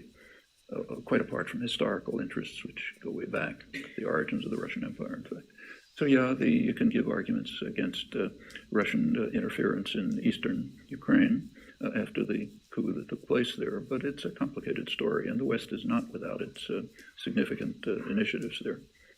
And here is, I want to play this. I played it in the last segment. I just want you to hear what is exactly going on in Ukraine. This is from 2015. This is the guy that Chomsky just referenced, and watch what he says. I actually think that what's going on here is that the West is leading Ukraine down the primrose path. And the end result is that Ukraine is going to get wrecked. And I believe that the policy that I'm advocating, which is neutralizing Ukraine and then building it up economically and getting it out of the competition between Russia on one side and NATO on the other side, is the best thing that could happen to the Ukrainians. What we're doing is encouraging the Ukrainians to play tough with the Russians. We're encouraging the Ukrainians to think that they will ultimately become part of the West because we will ultimately defeat Putin and we will ultimately get our way. Time is on our side. And of course, the Ukrainians are playing along with this. And the Ukrainians are almost completely unwilling to compromise with the Russians and instead want to pursue a hardline policy. As I said to you before, if they do that, the end result is that their country is going to be wrecked. And what we're doing is, in effect, encouraging that outcome. I think it would make much more sense for us to work to create a neutral Ukraine. It would be in our interest to bury this crisis as quickly as possible. It certainly would be in Russia's interest to do so. And most importantly, it would be in Ukraine's interest to put an end to the crisis. Thank you. And so I guess Ali Veshi doesn't know any of that, this history. That's a fantastic, just straight up fantastic statement. I mean, that guy should be quoted for the next 3,000 hours. Like, seriously. Want these, buddy? Go get those. All right. He doesn't know actually what's happening. He doesn't know that we helped commit a coup in Ukraine in 2014. He doesn't know that the Ukrainian government wouldn't stop bombing and shelling the Russians in eastern Ukraine and the Donbass. He doesn't know any of this. He just wants the United States military and NATO military to intervene in Ukraine right now. So he wants World War III. And I've never seen a guy more openly on TV advocate for a war than I saw Ali Veshi do. Can you imagine? What would you like to say about it? Well, I remember Brian Williams and Guided by the Beauty of the Missiles. I mean, this has become a common thing. But what's interesting is Ali Velshi, this was like his big moment that he had been. Yeah. Sort of like a soap opera, and he'd been preparing for his aria. He'd written this script out. This was not spontaneous. Right. I mean, this is sort of what he was being asked to do. Yes. And he says that we need to fight this war to preserve democracy and the rule of law. And I say, okay, fine. You go first. Because from the looks of you, you can barely run up a staircase without needing a respirator. Like, you can't punch your way out of a wet paper bag. I mean, just look at that guy. I know. These are the people that want to fight wars that will never affect them. These soft-handed media hacks. What they want is the boys in Spokane and Scranton to fight the wars for them while they stand back. And he is standing back there. It says he's in Ukraine. He might as well be in Berlin. He could be in the Bahamas because he's in Lviv. I mean, there was one strike on Lviv, but he's not seeing the action. He's not on the front lines. And he's talking about a town called Bucha, which is in the Kiev region, which has been said to be the center of all of these Russian massacres. But we don't know all of the facts, and no network has sought independent verification. In fact, the Pentagon itself, through its spokesman, said there is no independent verification that Russia has carried out massive amounts of execution-style massacres in this city. Bucha. So what we could have are combatants who have been killed and buried. We could have some who have been executed, possibly for being Russian collaborators by Ukrainian nationalist forces, Yes. or they could have been killed by Russians. We don't quite know. What we do know, however, and we're going to have a piece coming out on this at the Gray Zone, is that mayors across Ukraine are disappearing. And while their disappearances are being blamed on Russians, in fact, these are the mayors who advocated diplomacy and the creation of humanitarian corridors with Russian forces, and they're being killed by the Ukrainian neo-Nazis, backed by the Ukrainian SBU intelligence service, which was trained by the CIA and is expert in torture tactics. They're turning up tortured and dead. You have one mayor begging on camera Zelensky to have the Ukrainian intelligence services operating under his watch release his daughter, who has been taken hostage, because this mayor called for negotiating with Russia. And the official who is now leading Western journalists, the Hack Pack, into Bucha to see to these scenes where dead bodies are carted out for them, and they can take pictures of them. Some of the dead bodies have camouflage on. Is a guy named Anton Goroshenko. He's the top advisor to the Ministry of Internal Affairs. And on his Telegram channel, he celebrated the murder of the mayor of Kreminna, I believe, and said, one less traitor for us to deal with. This dog is dead. So the guy who's leading the Western Hack Pack into Bucha is simultaneously celebrating the murder of Ukrainian mayors who advocate diplomacy. So people don't realize that there's real Ukrainian Nazis.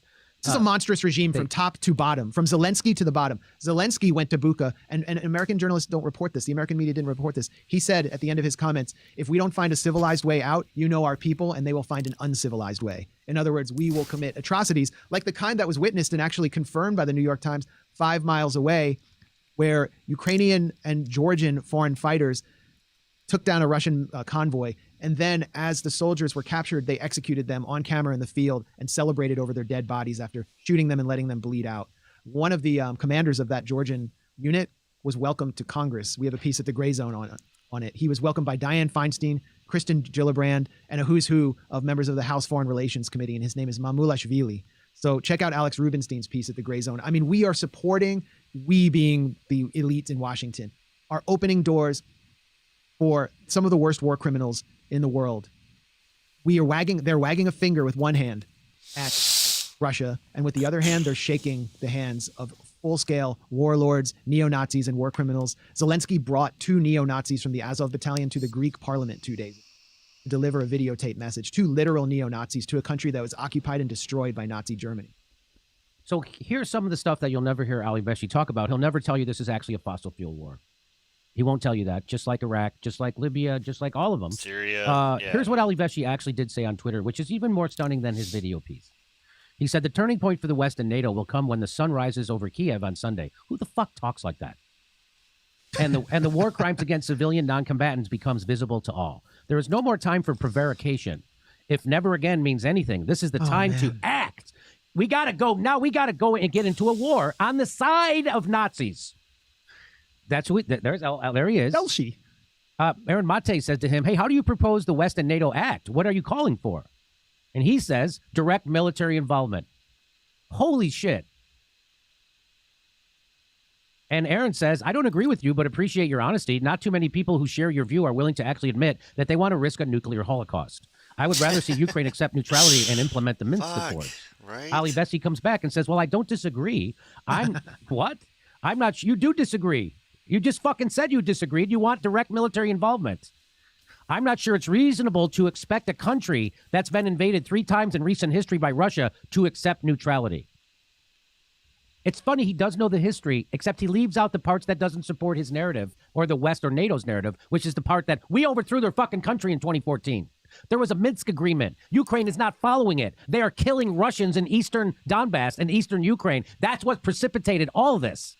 He knows that. He's not telling you that. Why? Because this guy likes to get his 7-figure salary manufacturing consent for murder over fossil fuels. That's who Ali Veshi is. And Ali Veshi is a coward, because if he wasn't, he'd come on this fucking show. But he'll never come on this show because I would embarrass him while I'm high. I would embarrass an MS. You know what Joe Rogan did to Sanjay Gupta? I would do that to Ali Veshi, and I could be stoned out of my head, and I could do that. So there's a guy right there who's pretending not to know what the fuck he's talking about. Here is Victoria Nuland. She was the ambassador from the United States in charge of Ukraine, and the videotape was her picking who's going to be the next president of Ukraine after we overthrew their government. I won't play it, but I'll get back. He says, why should a sovereign country need to accept neutrality as a condition of not being invaded? Aaron says they shouldn't, in theory. But in practice, Ukraine is a pawn in a dangerous game. A coup in 2014, a U.S.-backed proxy war, which has killed thousands of ethnic Russians in Donbass, a U.S.-led dismantling of arms control treaties, and NATO being used to attack countries, not defend them. And everybody, I could go on and on and on. I could tell Ali Veshi, here's another thing he doesn't know. Former Defense Secretary Bob Gates in 2015, he said moving so quickly to expand NATO was a mistake. Trying to bring Georgia and Ukraine into NATO was truly overreaching and especially a monumental provocation. We're doing this. So Ali doesn't know about this. Here's another Pat Buchanan in his 1999 book. Said a republic, not an empire, said by moving NATO onto Russia's front porch, we have scheduled a 21st century confrontation. Ali Veshi doesn't know this. Of course he knows this, but he knows if he tells people this, he'll get fired. He'll have to go do a YouTube show, which no one will watch because he's not interesting. He is a propagandist who is there to manufacture consent. And he's welcome on this show any fucking day. Any day he wants. And here's something else I guess Ali Veshi doesn't know. Here's Noam Chomsky going to school him one more time about what is exactly happening in Ukraine as Ali Veshi spews propaganda to misinform his audience in America. The idea that Ukraine might join a Western military alliance would be quite unacceptable to any Russian leader. This goes back to 1990, when the Soviet Union collapsed.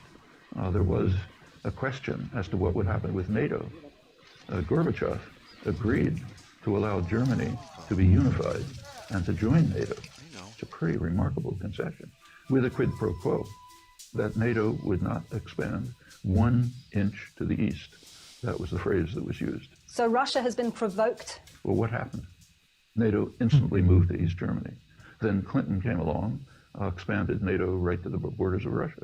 Now there are the new Ukrainian government, the government after the overthrow of the preceding one. The parliament voted, I think, 300 to 8 or something like that, to move to join NATO. Which you can understand why they would want to join NATO. You can see why Petro Poroshenko's government would probably see that it's protecting his country. No, it's not protect. Crimea was taken away after the overthrow of the government, right? And he's not protecting Ukraine, is threatening Ukraine with major war. Well, that's not protection. The point is, this is a serious strategic threat to Russia, which any Russian leader would have to react to. That's well understood. And here's one more for Ali. For some in NATO, it's better for the Ukrainians to keep fighting and dying than to achieve a peace that comes too early. At least the Post is reporting on this sentiment, which prominent people assured me doesn't exist when I recently criticized it. That's from Ben Friedman. And this is from the Washington Post. And that's a quote from the Washington Post. And the quote is, for some in NATO, it's better for the Ukrainians to keep fighting and dying than to achieve peace that comes too early. So we are using, exactly as it was predicted, the Ukrainian people as cannon fodder for NATO imperialism. You like to say anything to close this out? Yeah, just why does NATO, why are they so dead set on Ukraine joining? Why did they announce that Ukraine should? There's a document from Stratfor, which is known as the private CIA. It's one of the top private spying and intelligence agencies in the world. They consult for the U.S. intelligence and all sorts of agencies. And they said this after the first successful U.S. color revolution in Ukraine. This is like around 2005. They wrote, without Ukraine, Russia's political, economic, and military survivability are called. To say that Russia is at a turning point is a gross understatement. Without Ukraine, Russia is doomed to a painful slide into geopolitical obsolescence and ultimately, perhaps even non-existent. That is correct. If they have those weapon systems that close to their border and a NATO state controls Russia, what would have been Russia's ports, they face an existential threat like nothing else. And that is why this war is taking place, because this war was brought on by a political project implemented in 2014, which was designed to do what Biden called for in Poland, regime change in Moscow. And everyone needs to understand that. And one person who did was William Burns in 2008. He said NATO membership is a bright red line for Russia. Ukrainian NATO membership is a bright red line for Russia. He's now Biden's CIA director. Why isn't he telling Biden that? Why is he letting this happen? Because the few sane people that might be around Biden aren't fully in charge. Come see a live stand-up show or be in Orlando, Tampa, Cleveland, Columbus, Pittsburgh. I just saw him in Tampa. Just saw him. Just saw him. It was good. Good night. Really great time. It's a good show when they do the comedy. I've never seen them do like the show or whatever where they have 4 people and do that. But welcome back. I've been on for an hour and a half, bro. Going for an hour and a half, bro. Welcome back. What the fuck are you talking about? We're winding down, not welcome back, bruh. Alright, so yeah, that was Jimmy. Lee Camp had this with the climate scientist Peter Kalmus. And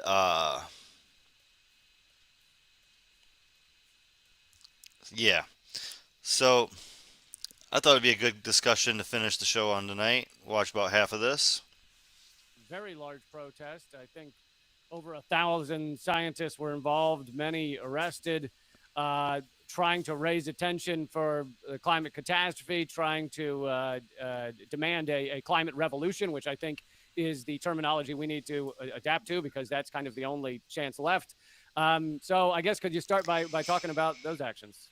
Yeah, absolutely. So this was the Working Group 3 report from the IPCC Working Group 3 report was released last Monday. And it detailed sort of the kind of what. Finish our day with science. A scientist and climate change. Sounds pretty good. We need to do to keep a livable planet, right? So the first working group report, which came out last year, is about the physical basis, like the climate science, right? The basic climate science, like how the planet is responding. What Lee Camp has been completely silenced, deleted off Spotify, deleted worldwide off of YouTube for his other channel, deleted off Spotify for his whole other channel, And yeah, he has been censored. The ice is doing, what the ocean is doing, what how things are changing in the forests and the wildfires and all of that. The second one is about impacts, how those changes are affecting humans and ecosystems. And the third one is about what we can do as basically a global civilization to keep a livable planet, or as much of a livable planet as we can still keep. And this report was really harrowing. And so there's a group called Scientist Rebellion, which is a loose group of a bunch of scientists around the world who are deeply, deeply concerned and feel like we can't sit on the sidelines anymore and just do our science. We have to get out in the streets, and we have to get into good trouble. So we planned a global action on Wednesday, 2 days, time to be 2 days after the release of that report. And basically the report says we have to have a moratorium on all new fossil fuel infrastructure, and we have to ramp down the fossil fuel industry, right? That's top line. Yeah. And guess what world leaders are doing right now? As that report was out, and of course completely underreported in the media in quite a shocking way. Even while the scientists were saying that as a group, collectively, the world leaders are calling for expansion of the fossil fuel industry, which is exactly the opposite of what the scientists are saying. So the world leaders aren't saying, they're not listening to us. They're giving us a big middle finger, right? And they're saying, we're going to keep the fossil fuel money train rolling, even though the scientists are telling us that we're on the verge of losing a livable planet because of that. They don't seem to care. So what else can we do? I've tried so many things to wake up the world to this planetary emergency over the last 16 years, and none of it worked. And I feel like I'm being not listened to. I feel like my kids' actual lives are in jeopardy. I feel like I can't live in Southern California anymore because it's too hot and there's too many fires and there's not enough water, all because of global heating. So I don't understand how much more it's going to take, but I decided that the future of the planet and my son's lives they're much more important than anything about me. They're more important than my job. They're more important than my life, frankly. I mean, we're talking about tens of millions of years of degradation on this beautiful planet. And my kid, and what, most parents, I think, would, if faced with the choice, and no one wants to be faced with this choice, but when faced with the choice, most parents would not hesitate to give their lives for their kids. So to just go do civil disobedience and risk arrest is at this point, it's a very, very small ask, and it's a very, very small sacrifice compared to everything that's on the line. So that's what I did. I went down to JP Morgan Chase Bank in downtown Los Angeles, because out of all the institutions on the planet, they do the most to finance new fossil fuel projects, which, like I said, is what has to stop. So it seemed like a good location for our action. We worked with Extinction Rebellion Los Angeles, which has a lot of experience doing this kind of stuff. And they know it's complicated, right? Because there's support roles. You need a police liaison, you need jail support, you need to line up legal support, and you have to actually plan a good action, that you have to think of all the contingencies, stuff that can go wrong, try to anticipate what the police will do. So it's really helpful, very, very helpful to have support from people who have some experience with all of this stuff. And we met in Pershing Square, which is kind of the de facto meeting ground for activism in Los Angeles. And we walked to JP Morgan Chase, which is about a 10-minute walk away. And I just walked right up to the double doors there, took out a kind of one of those chain kryptonite locks, locked the door handles together, and there were 4 of us risking arrest. So 2 partners on the other pair of double doors did the same. And then we just locked our wrists with chains and a padlock to the handle. Done. It was so easy. I was a little worried that as we were walking up, the security personnel would be like, those guys look suspicious, and basically tackle us. But it wasn't like that at all. Somebody was going into those doors, so we just kind of paused as we went up the steps, waited for that person to go in, and then just did it. And what makes this different, I think, than many activists have been active for years on various causes, but what makes this different is this is people who have not, they're not they haven't set their lives up around going against the state, interrupting business as usual. This is scientists and others that have kind of been pushed to this point because they've seen the harm that is happening. I don't want to do stuff like this. I don't even want to do interviews like this. I'm introverted. I'd rather just sit and do my science and be with my family and go backpacking and coach soccer, all that kind of stuff. I don't want to do any of this, but I feel pushed to do this because we are on the brink of losing everything. We're on the brink of irreversibly losing a planet that's as livable as we've all grown to take for granted, unfortunately. So I personally don't think humanity is going to go extinct. I think there will be in the worst case scenario, still pockets of humans kind of closer to the poles. But I do think that we are on track to lose civilization as we know it, and to end up with a planet that can't support anywhere near 8 billion people, right? Which means that billions of people would die. Yeah, and I think what a lot of people don't understand maybe is even on the path to that future you're describing, there is going to be just immense hardship, and there already is, but it will keep increasing. And the number of climate refugees is already in the millions. So this isn't a future thing. This is now. Current projections have 350 to 500 million people having to relocate and being climate refugees by 2050. That's maybe not all at once, maybe very, very quickly all at once. We don't know. That kind of stuff could happen over 30 years. It could happen over 5 years. If it happens over 5 years, shit is going down. That's right. And those refugees that number could easily climb into the hundreds of millions. I mean, that we're on track for equatorial Earth, like the tropics of the Earth, to become uninhabitable. It's going to be too hot and humid for the human body to survive down there near the tropics if we continue emitting fossil fuels the way we're doing. And depends on how bad we let it get, but that's easily 1 billion people right there that are going to have to move closer to the poles. And that's the global south. And they've literally contributed almost nothing to this emergency. I mean, the justice aspect of this is just heartbreaking. And we've seen the global north doing everything they can, even just in the most recent COP26, to wiggle out of their responsibility and not give any support to the global south, right? So it's like the rich global north countries are being so incredibly miserly and unwilling to, and it's just, to me, it's kind of inhuman. It doesn't matter to me what country someone was born into. They're human like me. And it's just heartbreaking. I think we're on a path right now towards increased autocracy, towards increased nationalism, towards increased warfare that could be kind of sparked by lack of resources and climate impacts like droughts, for example. So when countries don't have water, they can't grow food. When they can't grow food, their society basically collapses and warfare starts. So yeah, I can't sit on the sidelines. I feel a moral obligation to speak out and now to engage in civil disobedience. And I really hope a huge number of scientists start doing the same, and frankly, journalists too. I think scientists and journalists there's this kind of social norm that they're supposed to stay unbiased, above the fray. Exactly, but we're humans too, and we're citizens. And when we see everything that we know and love at risk because of some fucking rich people that already have more money than they know what to do with, but they want more and they want to hold on to their power, we need to get off the sidelines. We need to take action, because if we don't, who will? And there's this kind of global bystander effect. So the bystander effect is when, say, there's somebody lying in a pool of blood on the ground and a crowd gathers around, and everyone sort of expects somebody else to do first aid and call the ambulance, right? So it's a well-documented sort of group psychological effect.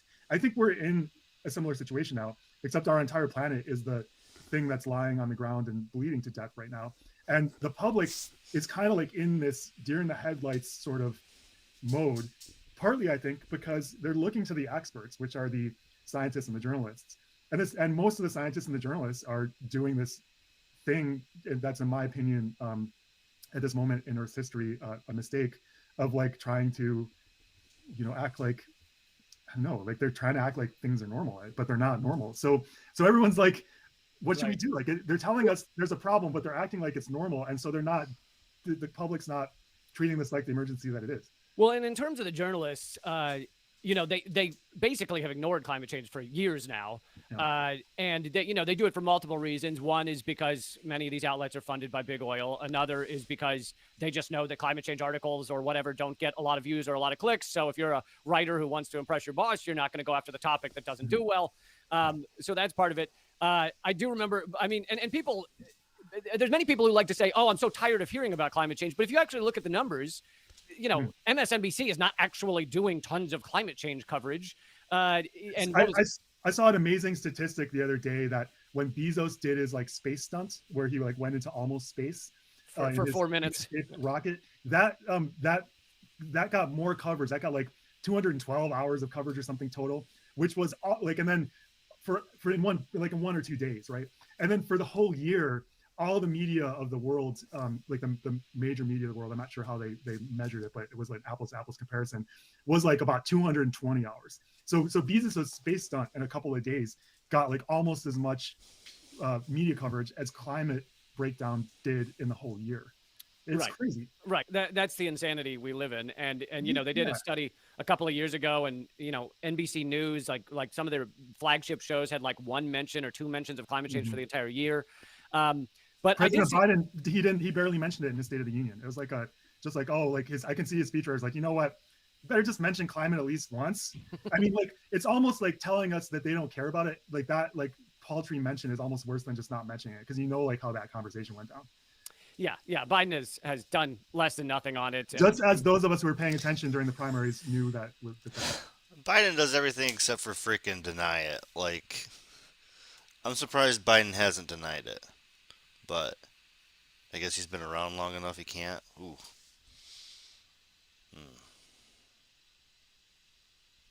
Okay. I think that painkiller kicked in without food in me yet. Ooh. Because my face doesn't hurt, but I'm spinning. But I got a smoothie coming up. Let's finish this up. Gonna do about like 10 minutes more of play, and then I'm gonna make myself a smoothie. Gonna play some disc in the morning. Maybe try to live stream that. I don't know. We'll see. And then, yeah, Podcast Tuesday. I think I'm gonna call it now. Change it to Podcast Tuesday right after this stream. That would happen, yeah. And you know, so you. I've been doing NPR Tuesday, but I don't want to limit myself to NPR, man. They're freaking brutal. So boring. Doing 2 hours of straight NPR, it's like... So no thank you. I am going to maybe change that to podcast, I think, tonight. And we'll do podcast tomorrow. Try to switch it up. Maybe we'll get a little more recognition. Maybe a few more people on. Monday and Tuesday are just slow nights. Your choices between Trump, or the Republicans who say it doesn't exist, and then the Democrats like Obama, who might say it exists, but Obama proudly said he laid more oil pipeline than any president before him. Yeah, at Rice University. Yeah. He was bragging about his expansion of fossil fuels. He bragged about that more than anything he did. He didn't brag about anything he did on climate that much, because I just don't think it was really his focus. Like, he didn't. One of my first kind of major publications ever in terms of speaking out about climate change was a little letter to the editor I wrote to the New York Times that right after they called Obama's reelection in what year was that? 2012. And it was like late at night. I was like, my family had gone to sleep already, and I felt so strongly that Obama needed to turn this into his legacy. Like, I knew that he wasn't like as progressive as I was, which was deeply disappointing to me. But I'm like, come on, like, China's going to eat our lunch. Like, this is a chance. The Green New Deal would like bring so many jobs. It'd be the best thing for our economy, and Obama should make this his legacy. And they published that letter, but of course that didn't happen. And that's not happening now with President Biden either. And it's a tragedy. Look, the president right now in a climate emergency has an opportunity to be one of the best presidents in the history of the United States by actually doing something about climate change. And yet he comes from fossil fuel industry. He's cronies with all the fossil fuel industry guys, and he's picking them over our planet. And it's just a tragedy.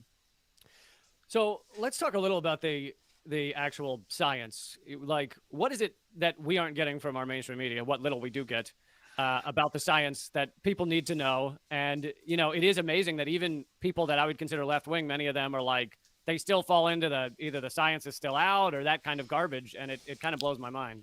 So I would say that a lot of the corporate media they do a good job actually on reporting the science. Like the New York Times climate desk, I think they do a great job. What's not happening is the front page headlines that tell the overall story that we're heading towards an unlivable planet.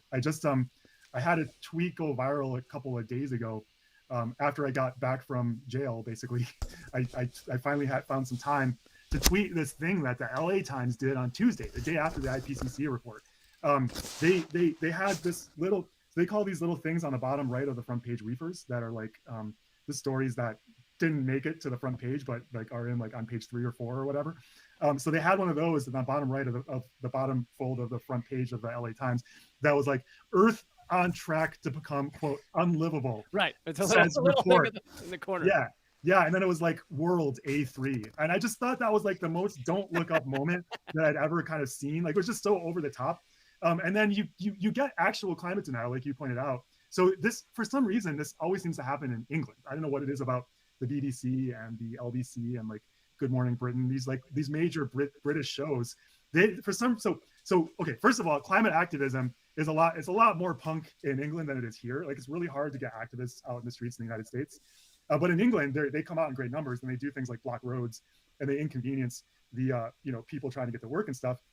And so for some reason, so people get frustrated, understandably, although it's ironic because, one of my favorite kind of things was this tweet from like a year or two ago, which showed like roads in Europe, just like in towns, like roads like lined with shops and houses on both sides, just like turned into rivers from these flash floods, basically, from global heating, like driven by climate change. And basically said, like, if you think that us blocking the street for a few minutes to raise awareness on climate change is inconvenient, wait till everything floods like this, right? Right. Yeah, they were. I saw. I don't know. I can't remember. I saw like projected the way cities were gonna look after just 2 feet, a 2-foot ocean raise, which is like very possible by 2050. And like 13 major cities are gonna be canal cities. 13 major cities have just too many buildings that they won't give up on the city, and they'll just be canal cities, with like the first floor having to be raised 2 feet or 3 feet or whatever to affect for the tides and shit. Just wait till your house is on fire. What are we Tell doing? us how inconvenient. Yeah. So I mean, these brave activists are standing up for a livable planet and for their fucking futures, and then they get called onto these shows, and the hosts, who are all like they're polished and they've talked to they do this for a living, they try to go after these young activists and try to make them look like fools.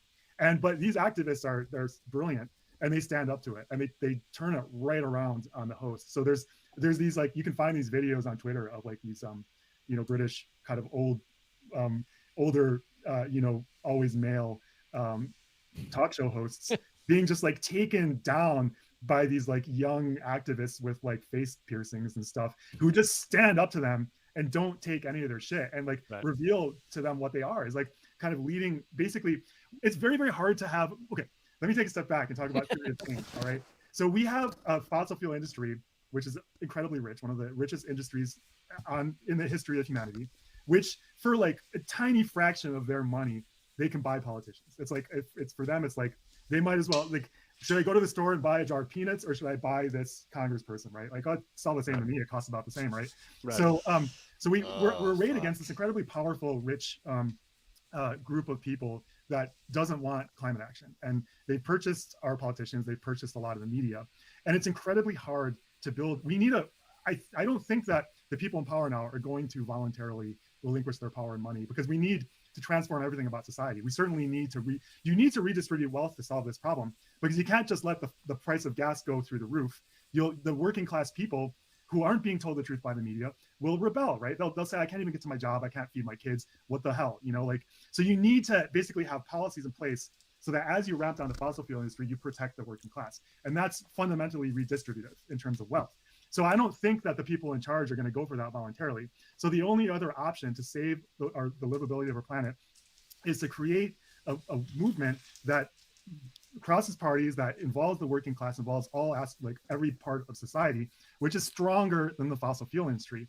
It's very, very hard to do that when the media is not telling the truth about how bad the situation actually is. So when I went and got arrested, I risked arrest, chaining myself to JP Morgan Chase, the biggest funder of fossil fuel projects on the planet.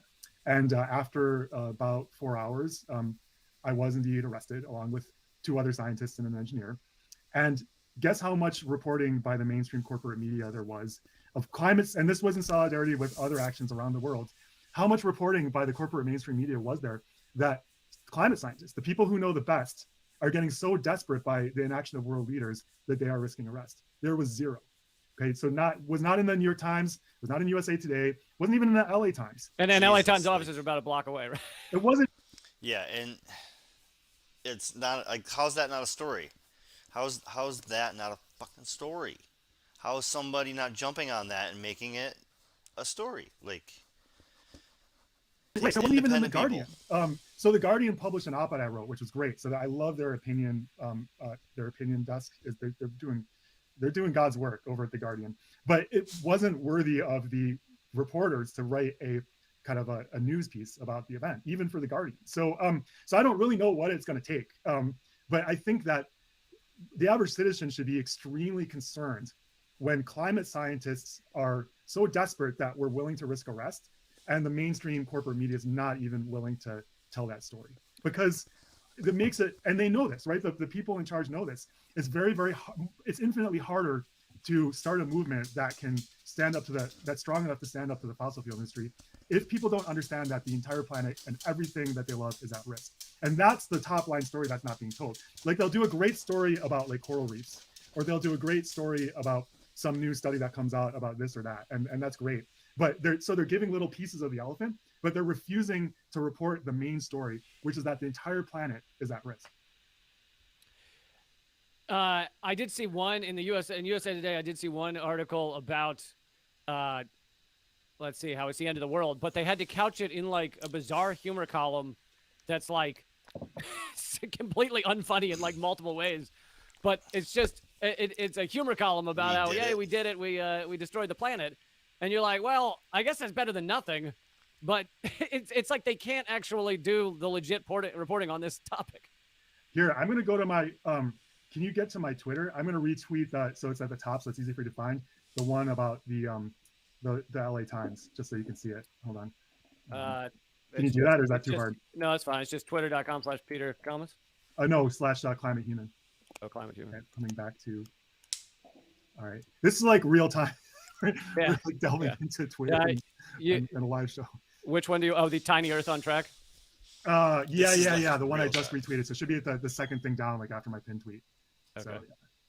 So I have the actual paper in the other room. I mean, I just took a photo with my phone, so like I had like a paper copy. So here it is, the tiny little blurb in the corner of the newspaper. The bottom right of the newspaper. Right. Yeah. Isn't that just like the most don't look up thing you've ever seen? It's incredible. So talking about let's analyze it for just a second. Yeah, I love the way they put unlivable in quotes as if like they finish don't the show, fully Bull. believe that that's Finishing the case. the show. Well, right. It almost makes it. Sorry, guys. Again, thanks for hanging out tonight. Thanks for joining me. But I will be doing, I think, a podcast show tomorrow. Monday's always my slowest show, and I am on painkillers, so I don't have the energy that I usually do. And I'm not eating solid food, so my energy levels are just fucking low. So 2 hours is about maxing it out right now. But hopefully tomorrow with the podcast, or Weed Wednesday, I'll get some energy back coming in here soon. Start eating a little more food. But to finish this show out, let's toast one up if you have one. Smoke your pen, smoke your pipe, take a shot, whatever you gotta fucking do. Make people that are saying that look a little crazy. Like, it's going to be unlivable. You know, you put quotes around it. And I love the way they call the IPCC report, which is like probably the largest collaboration of scientists ever convened in the history of humanity, right? And they just say, "Oh, report says." That part kind of killed me too. I'm like, wow. And then world, A3. It's just Yeah. I saw something similar on like Wall Street Journal. It had a little blurb on the side that said, report says climate change destroying the planet or something. And meanwhile, like the top headline getting most of the paper was Elon Musk buys 9% of Twitter. Yeah. It's like that fills the news, but Earth ending. Nothing. Not so much. We talked about like the whole Will Smith thing for like 2 or 3 times as long as we talked about the IPCC report coming out, right? I mean, it's just like I think the media and it's not. So I think there's a lot. First of all, I want to say that there's a lot of reporters who are doing great work, and I think a lot of them agree that. Opinion on this. I can get to one more clip tonight while I finish this bowl. Maybe have a little conversation. If you're still up and ready. If anybody's up and ready, go for it. I think that was for podcast. So the podcast idea is a good one, I guess, according to someone on YouTube. So we'll try that tomorrow for the podcast. I'm going to throw a disc. I'm going to try to stream that on Twitch. A bunch of puppies to start, and then throw a disc, run a disc. Be kind of cool. Anybody wants to join me in the morning? But for now, finish tonight off. Come on, you stupid thing.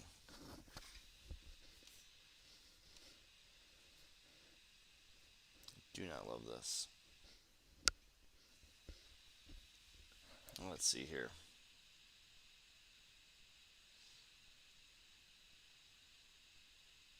Okay, well. Finish out with a little comedy, I guess, because I am beat up mentally.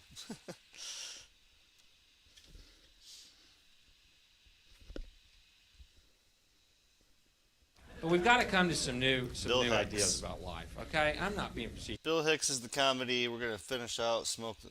News is a little brutal sometimes.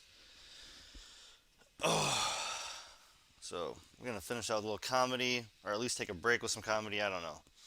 I'm still awake, but fucking climate change.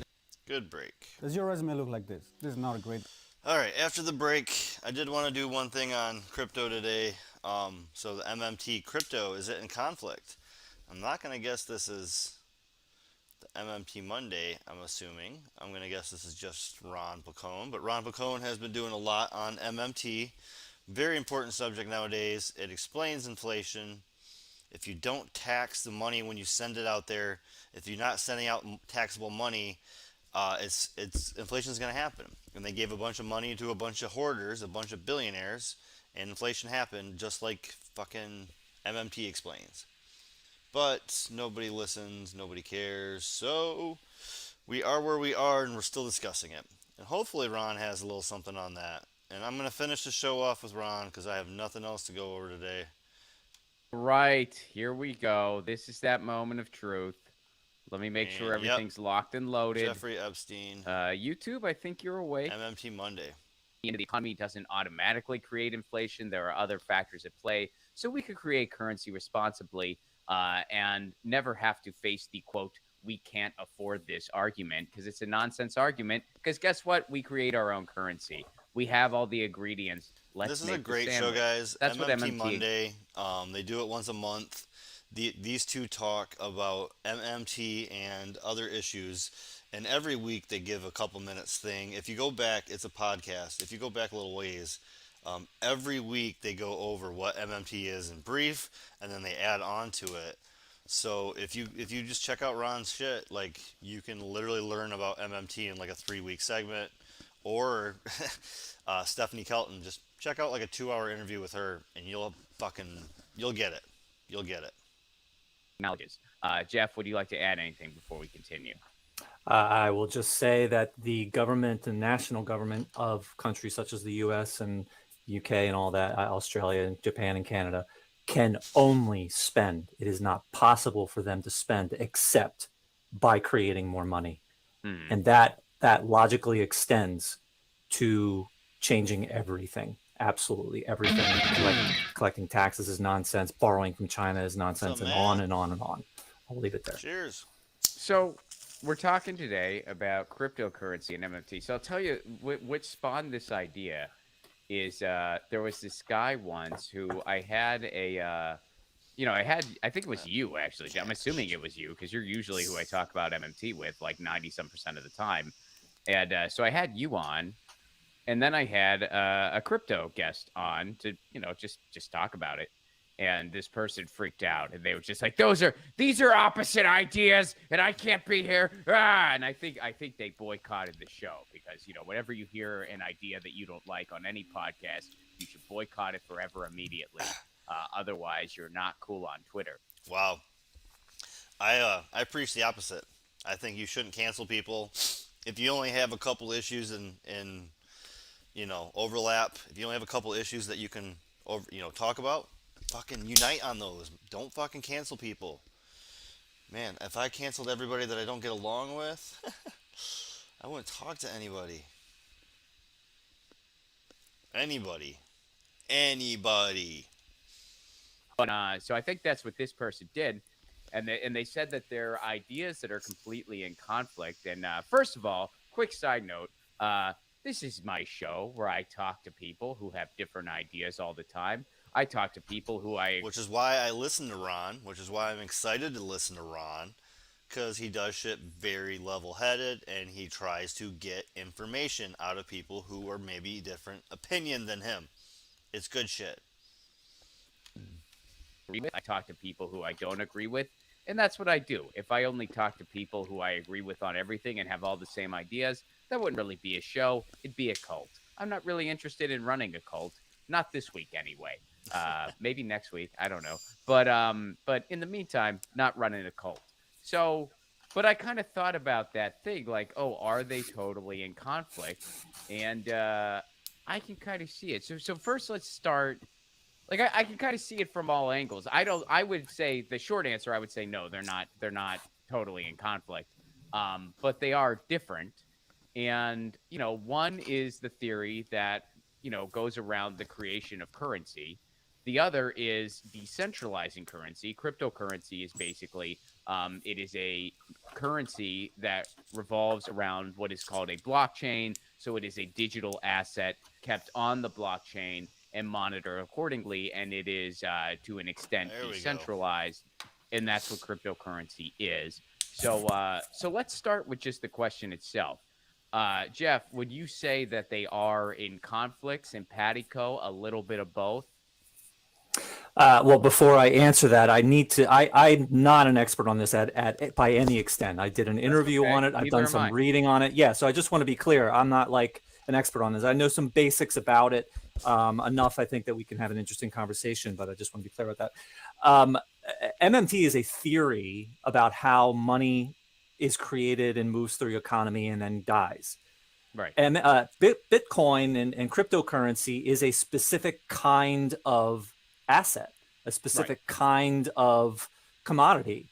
So it's not comparable, really. I mean, to say that, are they compatible or not compatible? But that said,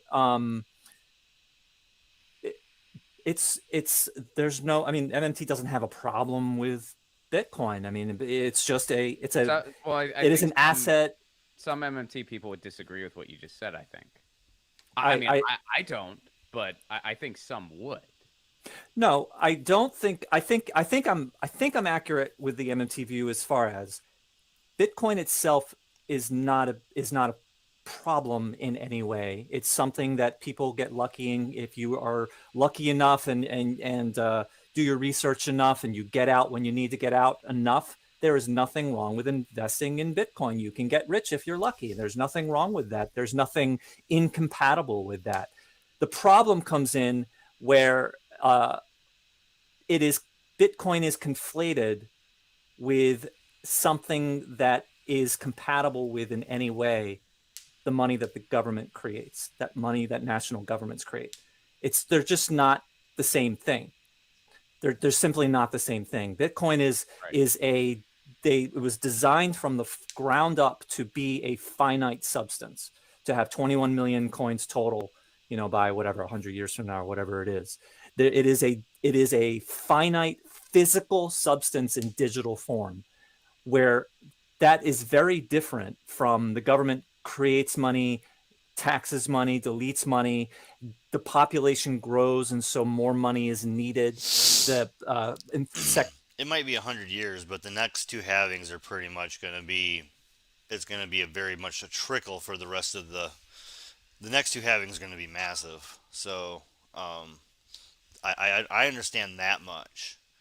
So the next two halvings in 2024, 25, and 2028, 29. Those two halvings are going to change things, which is why people keep saying 2030 will be the million year, because by then the halvings those next two halvings are going to correct themselves, and people think that's going to be the million break. I personally, I'm just a holder. I don't know.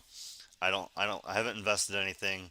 I play like apps on sites, and you get like fucking 30-50 cents a fucking app. You do like dollar surveys, and I've earned a few $100 that way, and I have it saved and just waiting. It's now actually worth about $1,400. Just a little light trading, and I've never spent a dime. And yeah, I should probably do a show on that someday because you guys could still get in before the next halving. I think it's worth it. Are inflationary, so taxation might be needed, or laws or regulations might be needed. Money is something that national governments create and destroy, and banks create and destroy every minute of every day. Bitcoin is a finite asset that is just something that you can invest in if you would like. So the problem that MMTers have with Bitcoin is not Bitcoin itself. It's the false idea that Bitcoin, the commodity, the investment, the asset, is in any way compatible with government money. They're just simply not comparable. Well, who has that idea? Because here's what I say, like, and yeah, I mean, you acknowledge the whole thing where it's just like, look, one is an actual tool, right? I mean, cryptocurrency is a tool, and one is a theory. So it's like to say, but it's like, are these things in conflict in the sense of can you kind of see the value in both? No, I make the case that like, yeah, you can. I see some value in both. I see some flaws in both. Personally, I'm a lot more interested in MMT than crypto, so I do talk about it more. But it's fascinating to me, and I think both kind of have their share of naysayers who don't really have a lot to naysay about. I mean, you have a lot of people who like they just write off MMT without fully understanding it. I mean, we've covered some of that on these segments. Some of these like neoliberal economists and just other people. Sure. They write off